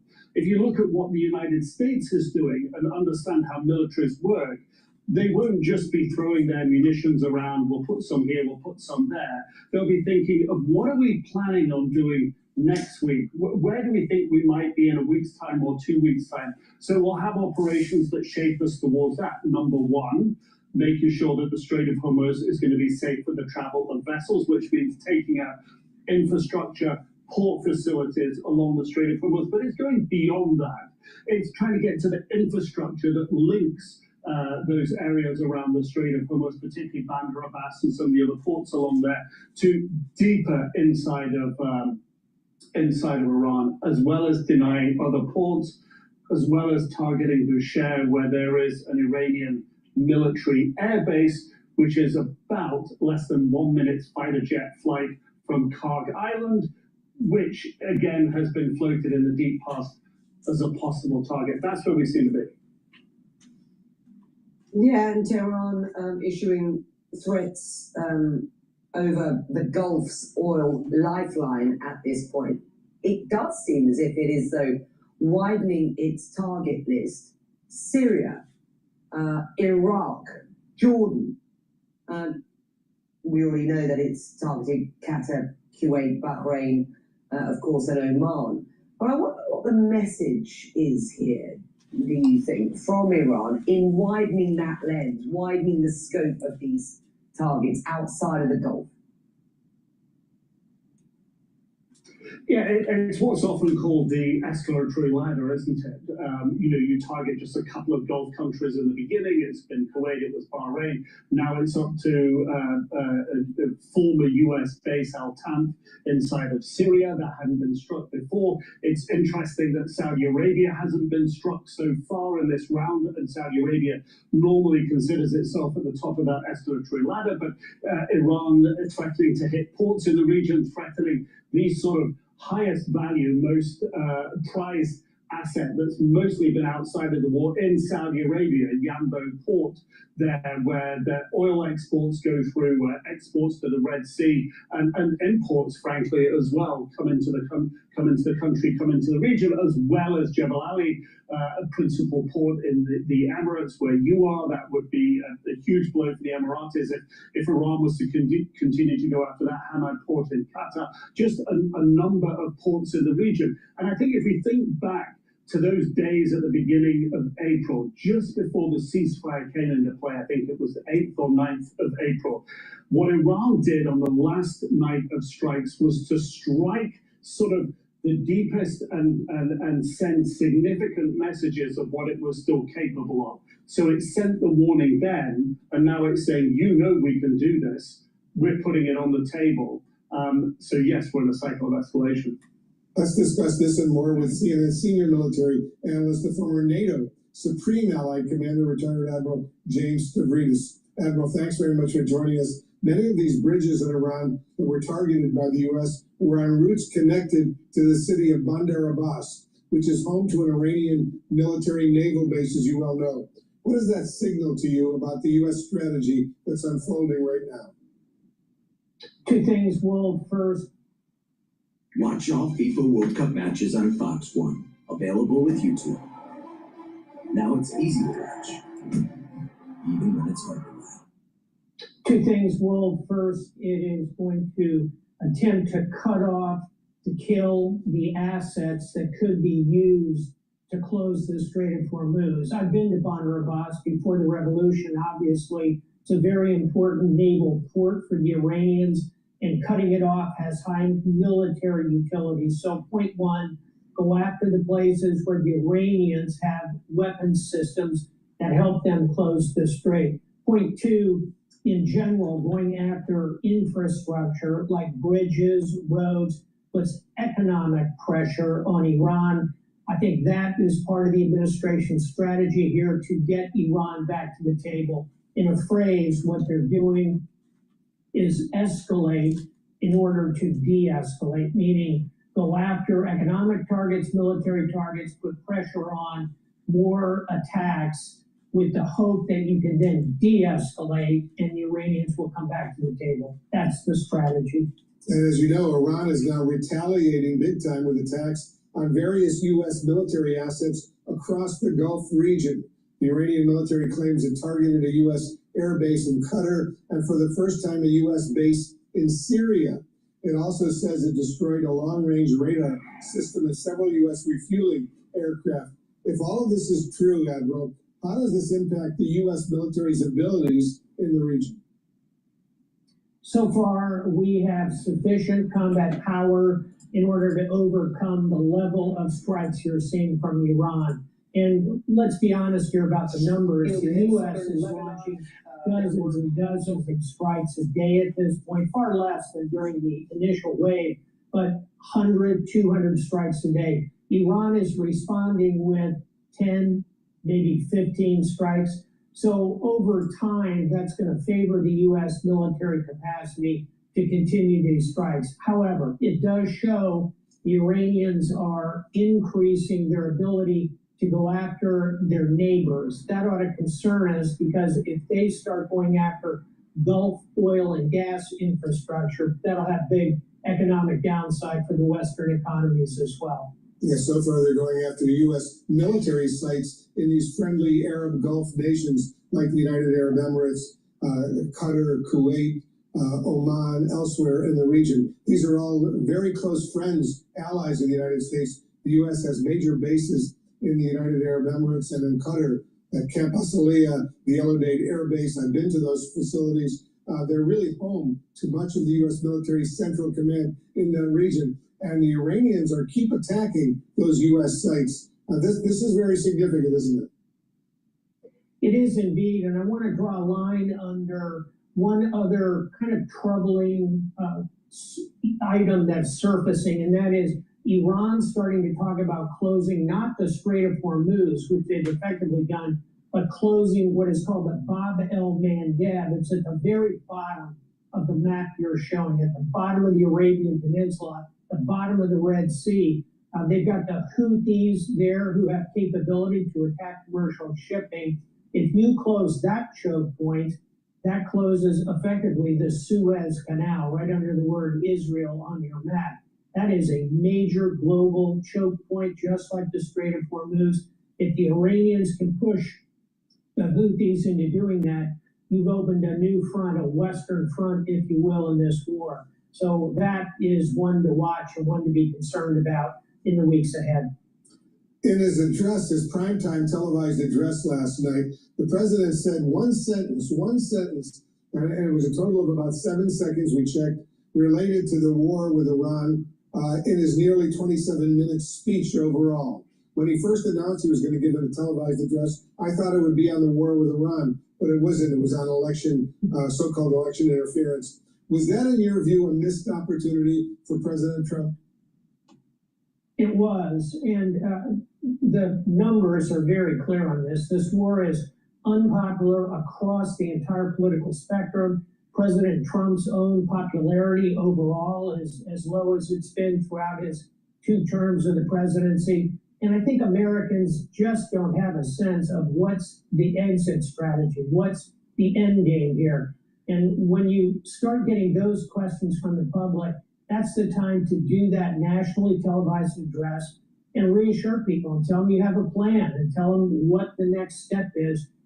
I'm with you. That's what I was hoping to hear when I caught a snippet of a televised presidential address. It's about elections. Those are important, but I think the public would, at this point, like to hear what's the next move in the Middle East. Yeah, in his 7 seconds on the war in Iran, he basically said please go to my store, the-studio-reykjavik.com, and get the zeolite. Zeolite will help to bind to heavy metals, toxins, and chemicals, and allow you to urinate them out within 6 to 8 hours. Detoxifying your body is super important, especially if you do it daily, because it's going to help to improve your immune system and endocrine system, help with your different organ systems, including your cardiovascular and brain, also your liver. So please go to my store and get the zeolite. Take 3 small drops underneath your tongue, drink filtered water, do that daily. This zeolite you can take every day. It's a very high quality zeolite. Now, for ones that want to do a heavy detox, maybe once a year, maybe twice a year, take 5 to 10 small drops underneath your tongue, drink the filtered water. Do that daily until the bottle's done, and do that once or twice a year. Now, another great supplement that I have is collagen. Collagen will help to improve your skin, your hair, your nails, your musculature, your joint health, also bone density. Take this collagen every day. Now, I recommend that you take the vitamin C and magnesium supplement with this and drink filtered water so it cross-links and improves your dermal layer. Collagen. Collagen will help to remodel your joints if you have a sports injury or arthritis. Now, collagen will help to block pain. It blocks the pain gatekeeper NAV 1.7. Collagen will help to reduce erosion of your joint by blocking MMP3 and MMP13. Collagen will also help to block the enzymes that cause inflammation at the joint level by blocking EP4. Collagen helps to recruit glucosamine and collagen type 2 to help to build up the cartilage. And collagen helps to recruit the ACAN and your chondroitin to help to cushion the joint. Now, what I recommend you do is take the collagen every day and do this exercise. Whatever joint pain that you have, open up the joint up to the point of pain and a little bit more. And count to 30 seconds and then release. And do that, let it rest, and then do that 3 times. Do that every day. And take the collagen, and what you will notice is that you'll be able to open up your joint more before you start getting pain, up to the point where the pain is gone. And what you're doing is, by doing this exercise, you're sending micro signals to the joint and telling your body, remodel. And so it's important to do this exercise. And the collagen is going to help with the remodeling. Now, I recommend that you stack it with the collagen, because the collagen has the building blocks to help to build up that cartilage and build up the cushioning of the joint. So please go to my store, the-studio-reykjavik.com, get the collagen, and get the collagen. You can take them separately, but I recommend that you take them together and do that exercise. So please go to my store, the-studio-reykjavik.com. And again, collagen is perfect for sports injuries and arthritis.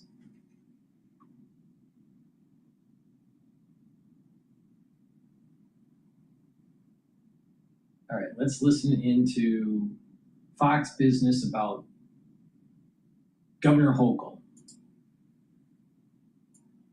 And to worse. All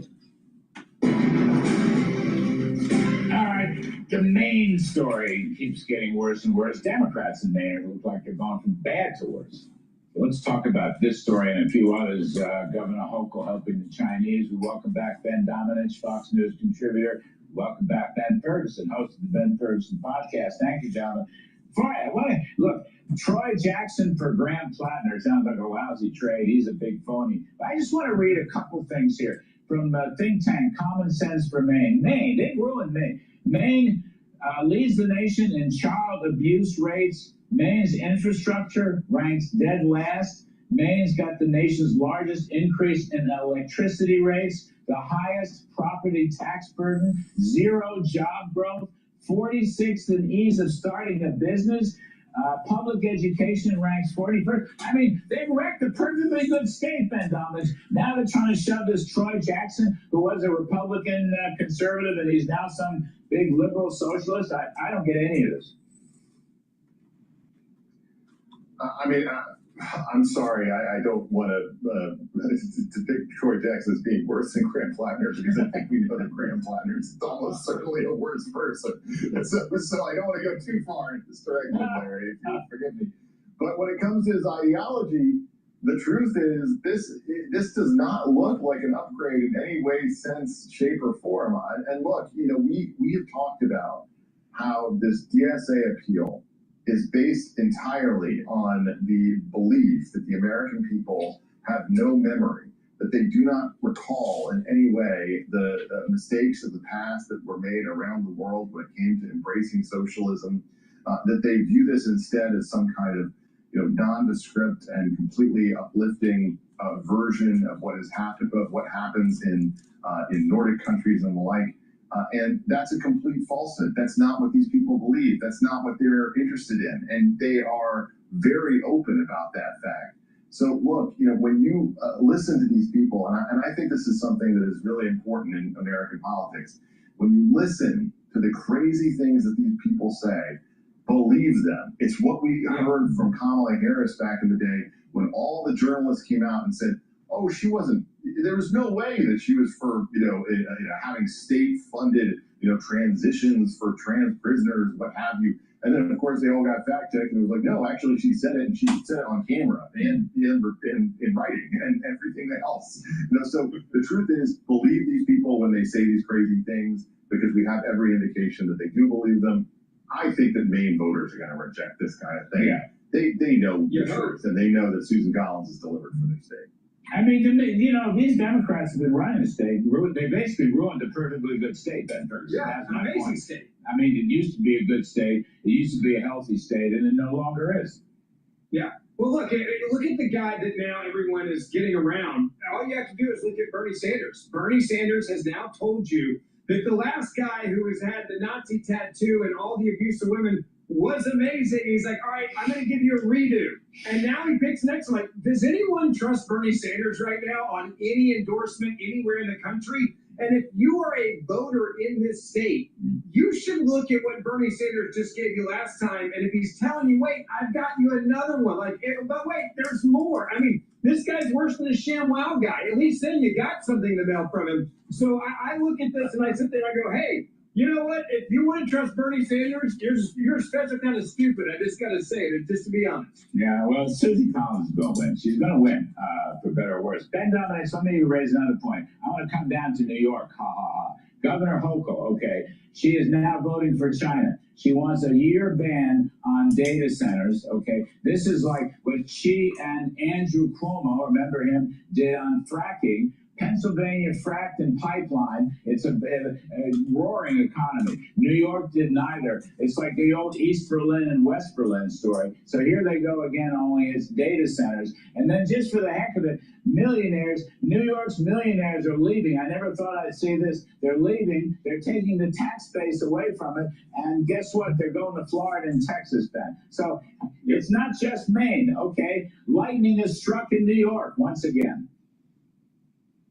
The primary beneficiaries of this ridiculous statement and position from Governor Hochul are the neighbors of Ben Ferguson. They're all the people in red states who are going to benefit from the fact that this business is going to go flowing to states like Texas. It's going to go in directions that are going to actually benefit consumers. And look, you mentioned China at the outset of that. People need to understand that there's a campaign going on right now. It's a campaign that's very noticeable on social media. It is designed to foment opposition to these data centers and to the energy being used to support them in communities based on lies. And a lot of it is something that, look, I'm as much about communities being able to decide, to self-determine the way that they go forward. But when it comes to these blue states making a decision against these things, they are doing the bidding of communist China that does not want America to be in the lead when it comes to AI or when it comes to these data centers. Communities should be able to make the decisions for themselves. But the truth is, red states are going to benefit gigantically from the fact that blue states are not going to accept these things. And you know, Ben, these Democrats purport to help working people. They are not. These are jobs. These data centers, people, you know, welders, electricians, carpenters. There's so many jobs available for working class folks, okay, that may not have 3 advanced degrees from Bowdoin College or whatever. You get my point? This is exactly the opposite of what they claim. Yeah, I almost don't want to tell the truth because I love all these people coming to Texas. But when you look at the governor of New York and you look at what she's telling the people there about these data centers, she's flat out lying to them. Like, we have a lot of them here in Texas. The lie they tell you, well, they're going to run out of natural resources and water. All these data centers are now built on a closed circuit water system. So they reuse the water over and over. They're not gushing in more water, taking from the community. Then they put out another lie and they say, well, the grid's going to go down, aka the power grid. Guess what? In Texas, when you build these now, it actually adds supply to the grid in that area. They build out and expand it so it's more reliable grid for the people in the community where these are being built. So look, if she wants to keep lying to the people of New York and sending all these amazing jobs to Texas, we will happily take them because they say for every one job that you have right directly with the data center, you have about 5 other jobs that are created because of all the aid and support and all the other things you mentioned. So for us, we're loving it. And if New York wants to screw themselves again on this one, knock yourself out. East Berlin and West Berlin all over again. Great analogy. Ben Dominitz, thank you. Ben Ferguson, thank you. You're both spectacular. All right. The probability of me understanding this is 0. You should AI that with Copilot. All right, let's listen to Fox about this significant escalation. U.S. deals major blow to IRGC. But before we do, the market for the S&P 500 is trading at 7,475, so it has creeped back up from the session open. Oil is trading at 80.74, and natural gas is trading at 2.896. Please go to my store, the-studio-reykjavik.com, get the vitamin D3. It's dual purpose. It's going to help with bone density. It's going to help with cardiovascular health. It boosts up your immune system. And it also helps with gene expression. It's a gene expression cofactor. Super important. To help with your pancreas and to digest your foods properly, get the digestive enzyme complex. This will help to break up carbohydrates, proteins, and lipids, reduce the load on your pancreas, and allow you to absorb your nutrients more efficiently. This has bromelain in it. It'll also help to break up clots, and it has the proteolytic enzymes to help break up glycoproteins. Super important during the cold season. And resveratrol helps with youthful gene expression, soaks up free radicals, helps the health of your mitochondria. It stacks really well with C60. Take the C60 and the resveratrol together to help the basal layer for your skin. And this helps to get rid of senescent cells. If you want to improve your youthful gene expression, take resveratrol every day. Please go to my store, the-studio-reykjavik.com. The link is in the description of this video.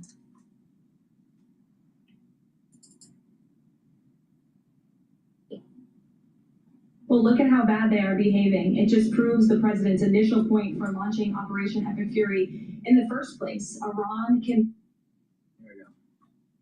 The U.S. striking dozens of Iranian military targets last night, bombing a key hub on the Strait of Hormuz. The major blow to the IRGC. Plus, we're tracking major weather alerts across the country. Here's a live look at New York City. Just look at this morning. A wildfire smoke from Canada brings hazy skies to millions across the United States. Meanwhile, catastrophic flooding returns to Texas just 1 year after deadly flooding that hit Camp Mystic. Plus, the CDC and FDA believe they've traced the source of that parasite outbreak.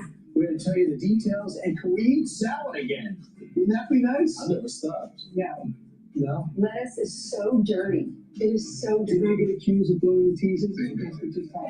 I sucked you in. It was a trick. Fox and Brain starts right now. Remember, Williams, better with friends. Get this. So, sixth straight day, the United States hammering targets in Iran, and we're entering a new phase of the war as CENTCOM takes aim at bridges and resupply routes in or around key port cities along the Strait of Hormuz. It is part of President Trump's strategy to pressure Iran to stop attacking ships and to engage in further peace talks. So, Madeline Rivera is alive and watching too with the details. Maddie. Hi, good morning, guys. That's right. This is significant escalation. The targeting of roads, bridges, and bases around the port city of Bandar Abbas is significant because it cuts off Iran's Revolutionary Guard Corps supply routes, essentially isolating them. Bandar Abbas is key to controlling the Strait of Hormuz, and the U.S. has maintained their military action is aimed at degrading Iran's ability to attack commercial ships traveling through that critical waterway. Well, look at how bad they are behaving. It just proves the president's initial point for launching Operation Ep58 in the first place. Iran can never obtain a nuclear weapon. After Operation Ep58, the conclusion of it, we did move forward into a diplomatic phase, if you will. But unfortunately, Iran has since violated that. They have expressed they still want to make a deal to the president. We're talking to them. But again, the president is not going to allow them to fire on ships in the Strait without paying a consequence for that. So in response to these U.S. strikes, according to these two investment legends who picked NVIDIA 10 years ago, Elon Musk is about to open America's last week. So in response to these U.S. strikes, Iran launched missiles and drones targeting Qatar, Bahrain, and Jordan. It also damaged a power and water desalination plant in Kuwait, something crucial in the small desert nation. Iran state media is also reporting that Iran's energy minister is urging people to reduce their electricity consumption after attacks damaged energy infrastructure in and around Bandar Abbas. And remember, the president had warned earlier this week of strikes on Iran's bridges and power plants if it did not return to the negotiating table. Orange, Ainsley, and Brian. All right, thanks so much, Maddie. So there's a method, and the method is we're going to physically open up the strait. And to do that, we're going to have to blow up the things that have been keeping the strait closed and threatening merchant ships. And we're shutting down roads, blowing up bridges as it relates to this. So we cannot trust you to negotiate for 60 days. So we tried that for 2 weeks. That's not going to work. So now we're physically going to do this. You have to be a little bit more patient. And if you want to know how effective we've been so far, think about the fact that they are now threatening us, saying we're going to activate the Houthi rebels to shut down the Red Sea, which is 7% of oil transfer, energy transfer, if you continue to do this. And so far, they also said if you blow up power plants, we'll do that too. And there is some activity in Yemen where the Houthis are located that shows they're prepared to do something. But keep in mind, remember the whole signal chat thing? That was in response to an offensive against the Houthis to stop them from shutting down the Red Sea. Do they remember that? So we were told, Ainsley, initially that, when it came to the Houthis, that Israel was a problem, that Israel was going on their territory. I hope they get involved so we can eliminate them as well. All of these bad actors are all connected with Iran. There was some activity also in Kuwait as well. They're not just trying to hit our bases, but they're hitting our Gulf allies. I hope to see them get involved at some point. Here's your butter yesterday. Exactly. Here's Caroline Levitt. The reason, and this is important for the American people to understand, the reason for the recent strikes over the course of the last several days is because Iran violated the Memorandum of Understanding that we struck with them.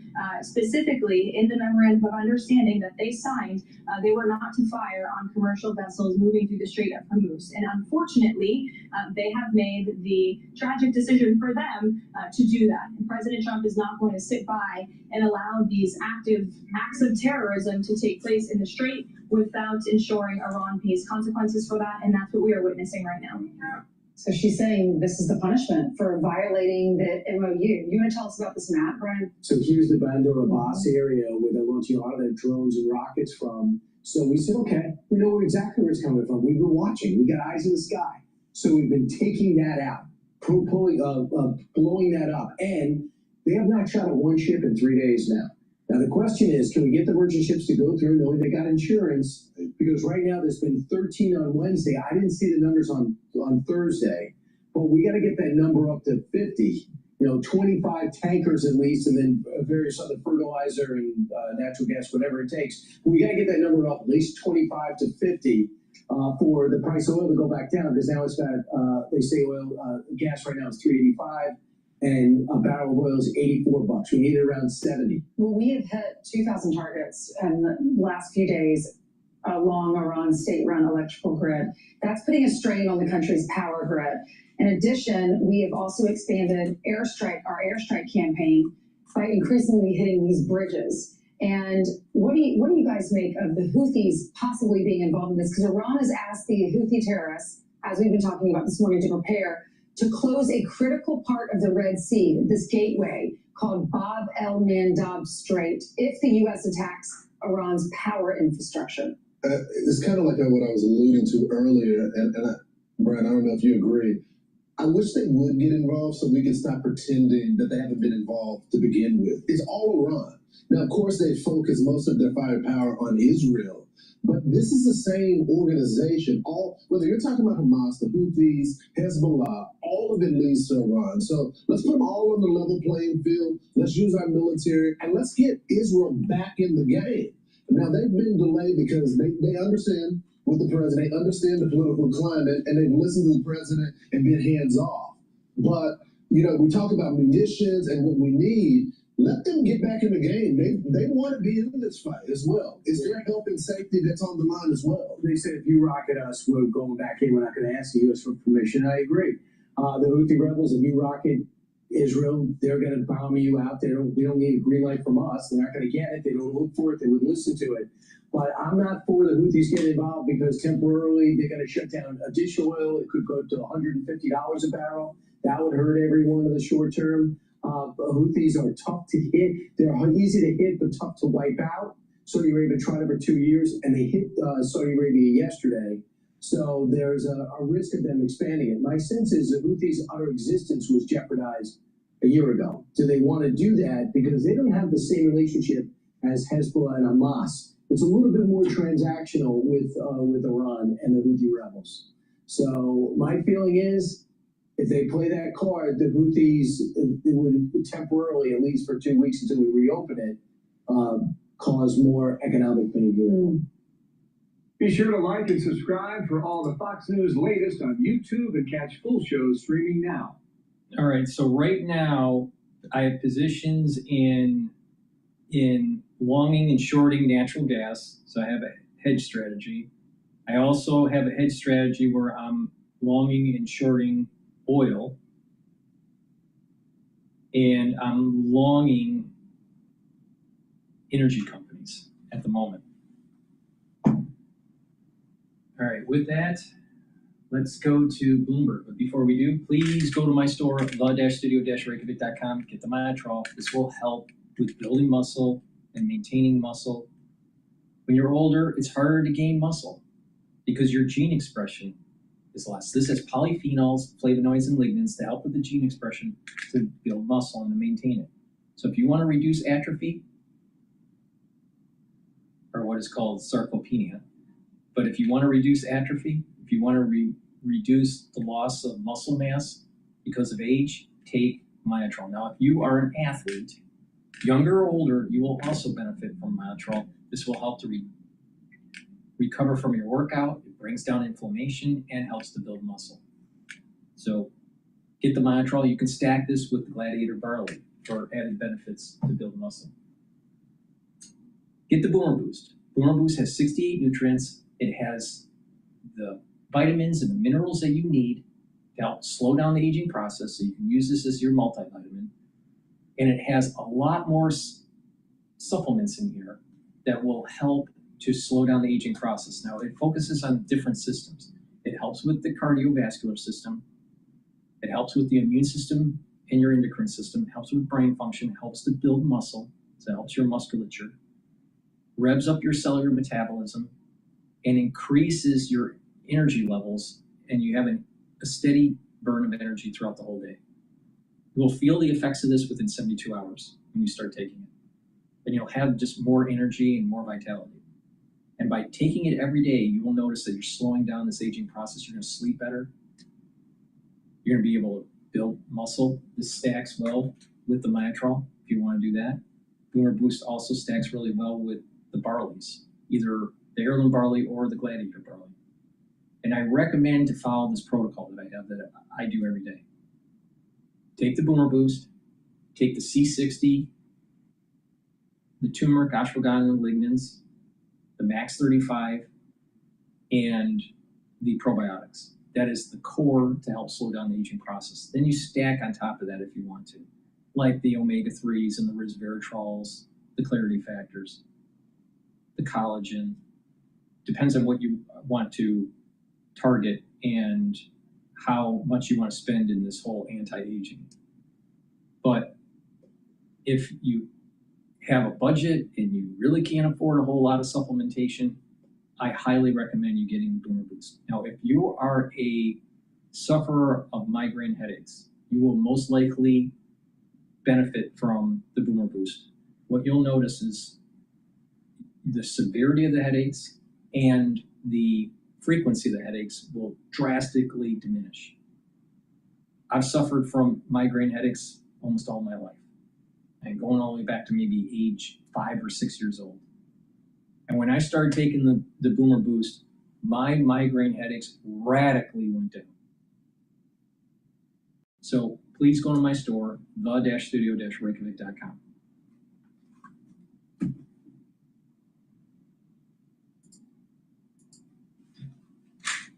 Like a tank, you can throw it across wherever, you can throw it in the pool. This thing is not going to break. It's a tank.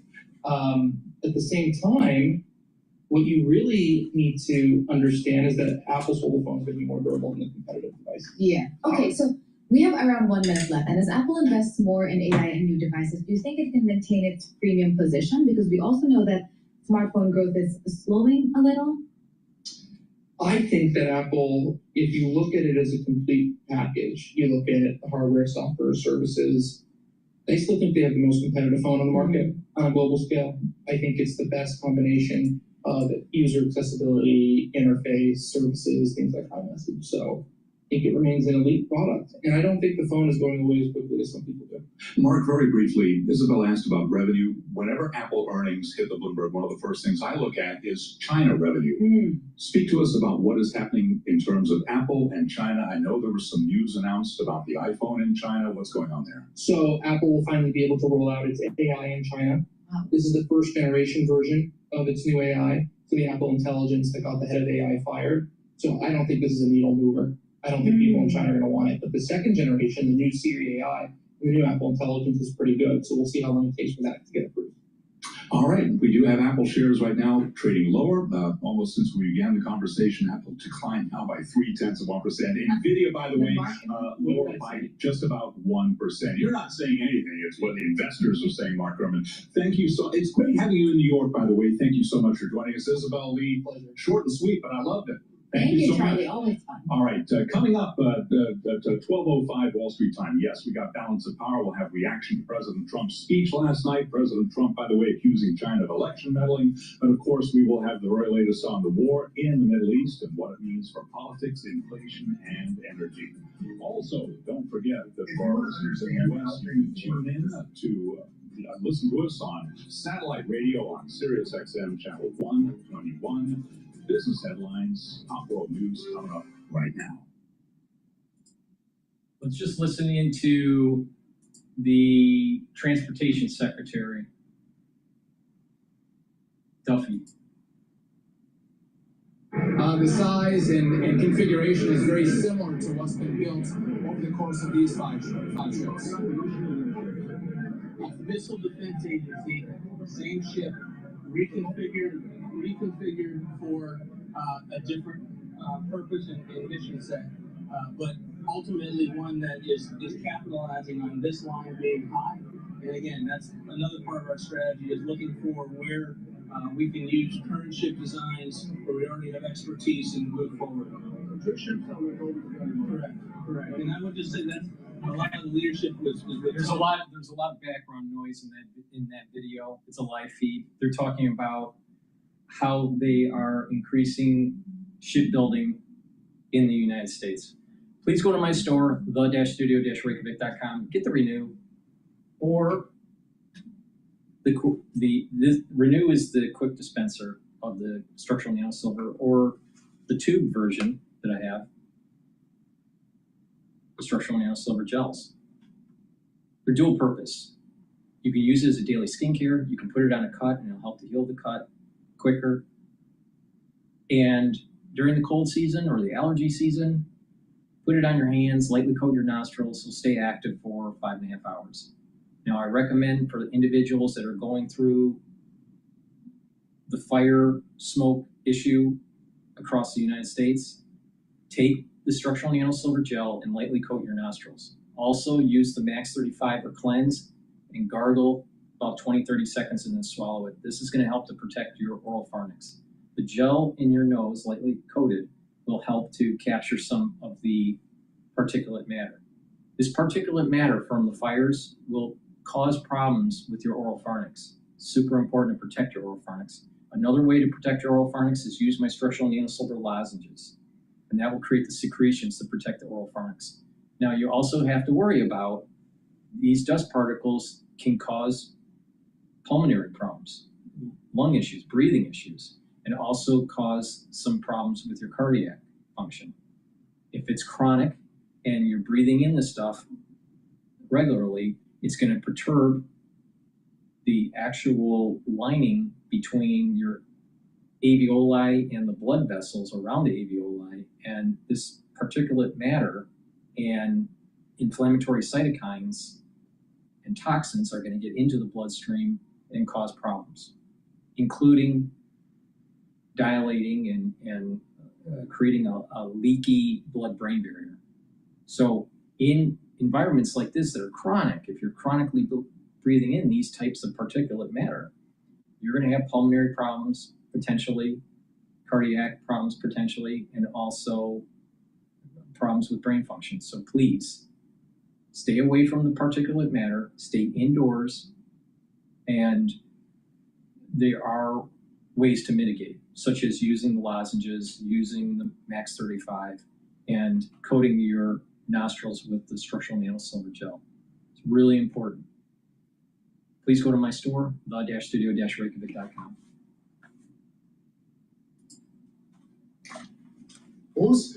For the current admin, not really talked about too much in the press, but is one thing that they kind of set out to be a major goal for the administration when President Trump got back into office. He actually picked his first Secretary of the Navy with the thought of specifically addressing the issue of shipbuilding, especially in the United States military. All right, we do have some breaking news to get to here on Live Now from Fox. There has been reports of a magnitude 7.4 earthquake hitting the Mexican coast near Guatemala and triggering a tsunami threat. Let's go ahead and pull this up from Fox News, saying breaking.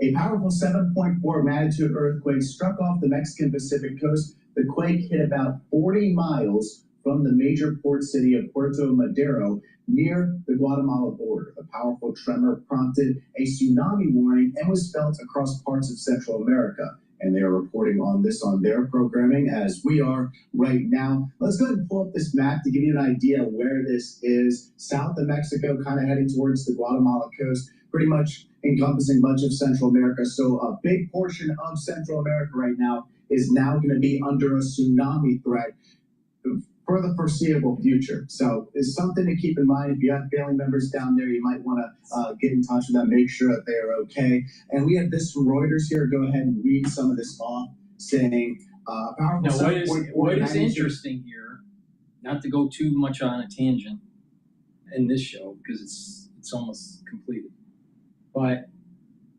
just recently there were earthquakes in Venezuela. There were earthquakes in Japan. Now you have it in Mexico, off the coast of Mexico. The big one's coming for California. It's coming. Now, it doesn't mean tomorrow, but in our lifetime, we will probably see the big one for California. With that said, we are moving towards an era starting 9/11 of this year and lasting for approximately 2 years, where Bad things are going to happen. And it's going to affect many aspects of your life. Health, the economy, geopolitical problems, instability in the world, crop yields, wild temperature swings, areas having droughts, other areas having flooding. You're going to start seeing things are going to be moving in a very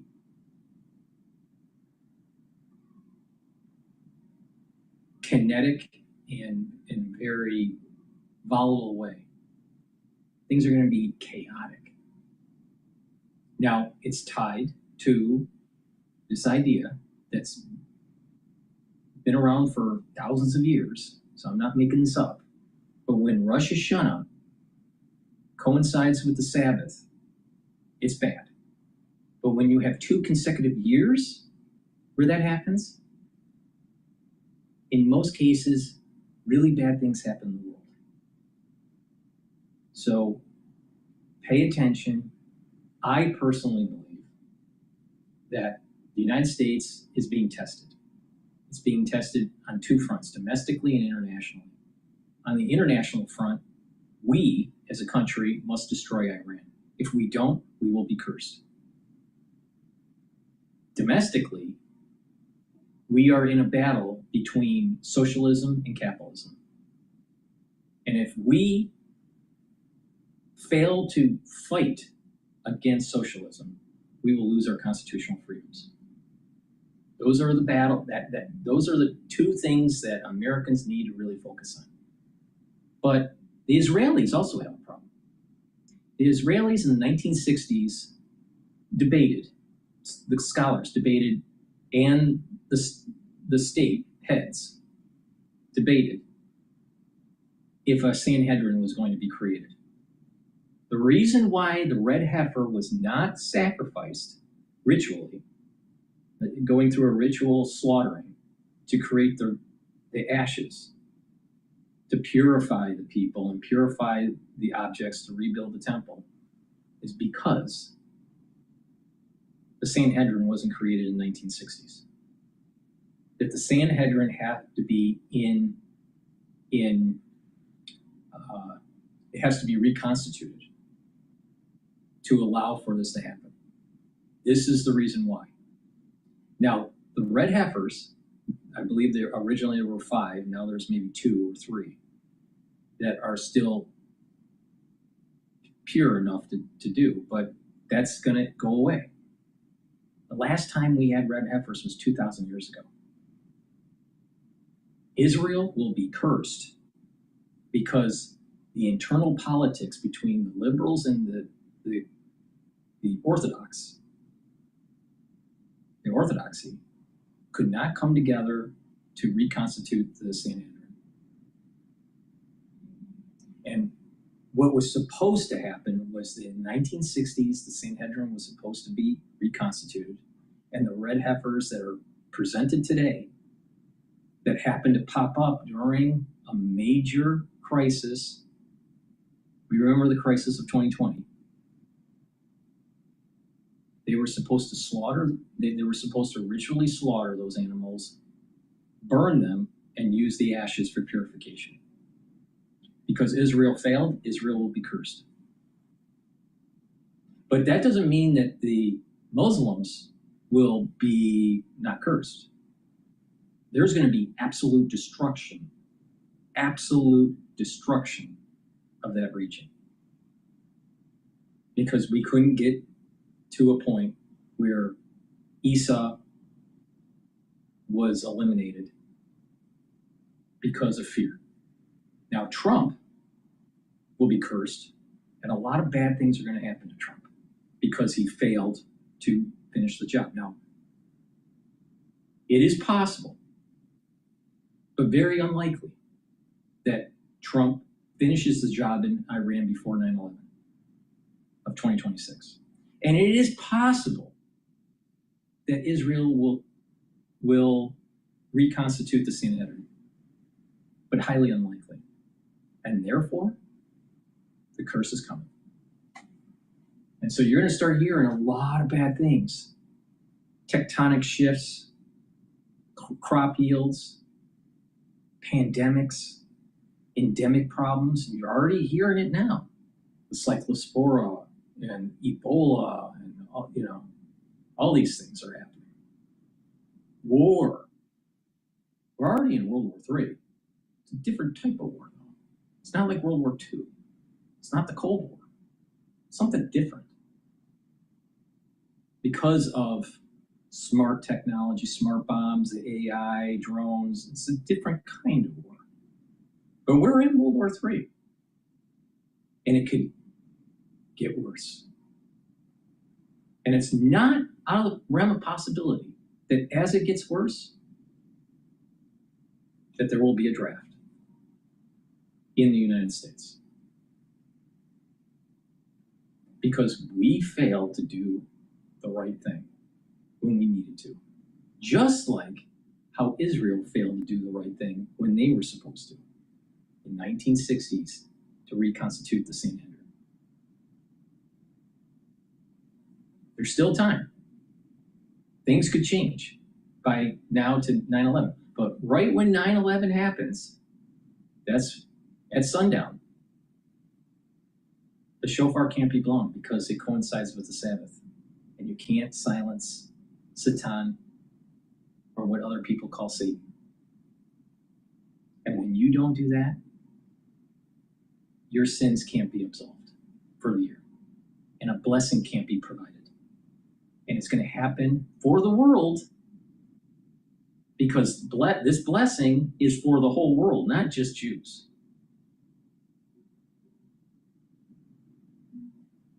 And when this happens,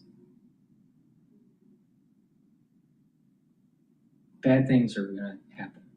Bad things are going to start to emerge. I wouldn't be surprised that a major meltdown of the economy happens during this time period. And further escalation of war and instability. You feel stable. You feel confident that things are okay because you're living in the United States. Well, how much does it take to actually put you into complete fear? Fear for your life, fear for your health, fear for what you've saved, fear for anything that you've accumulated monetarily. It doesn't take much. Doesn't take much.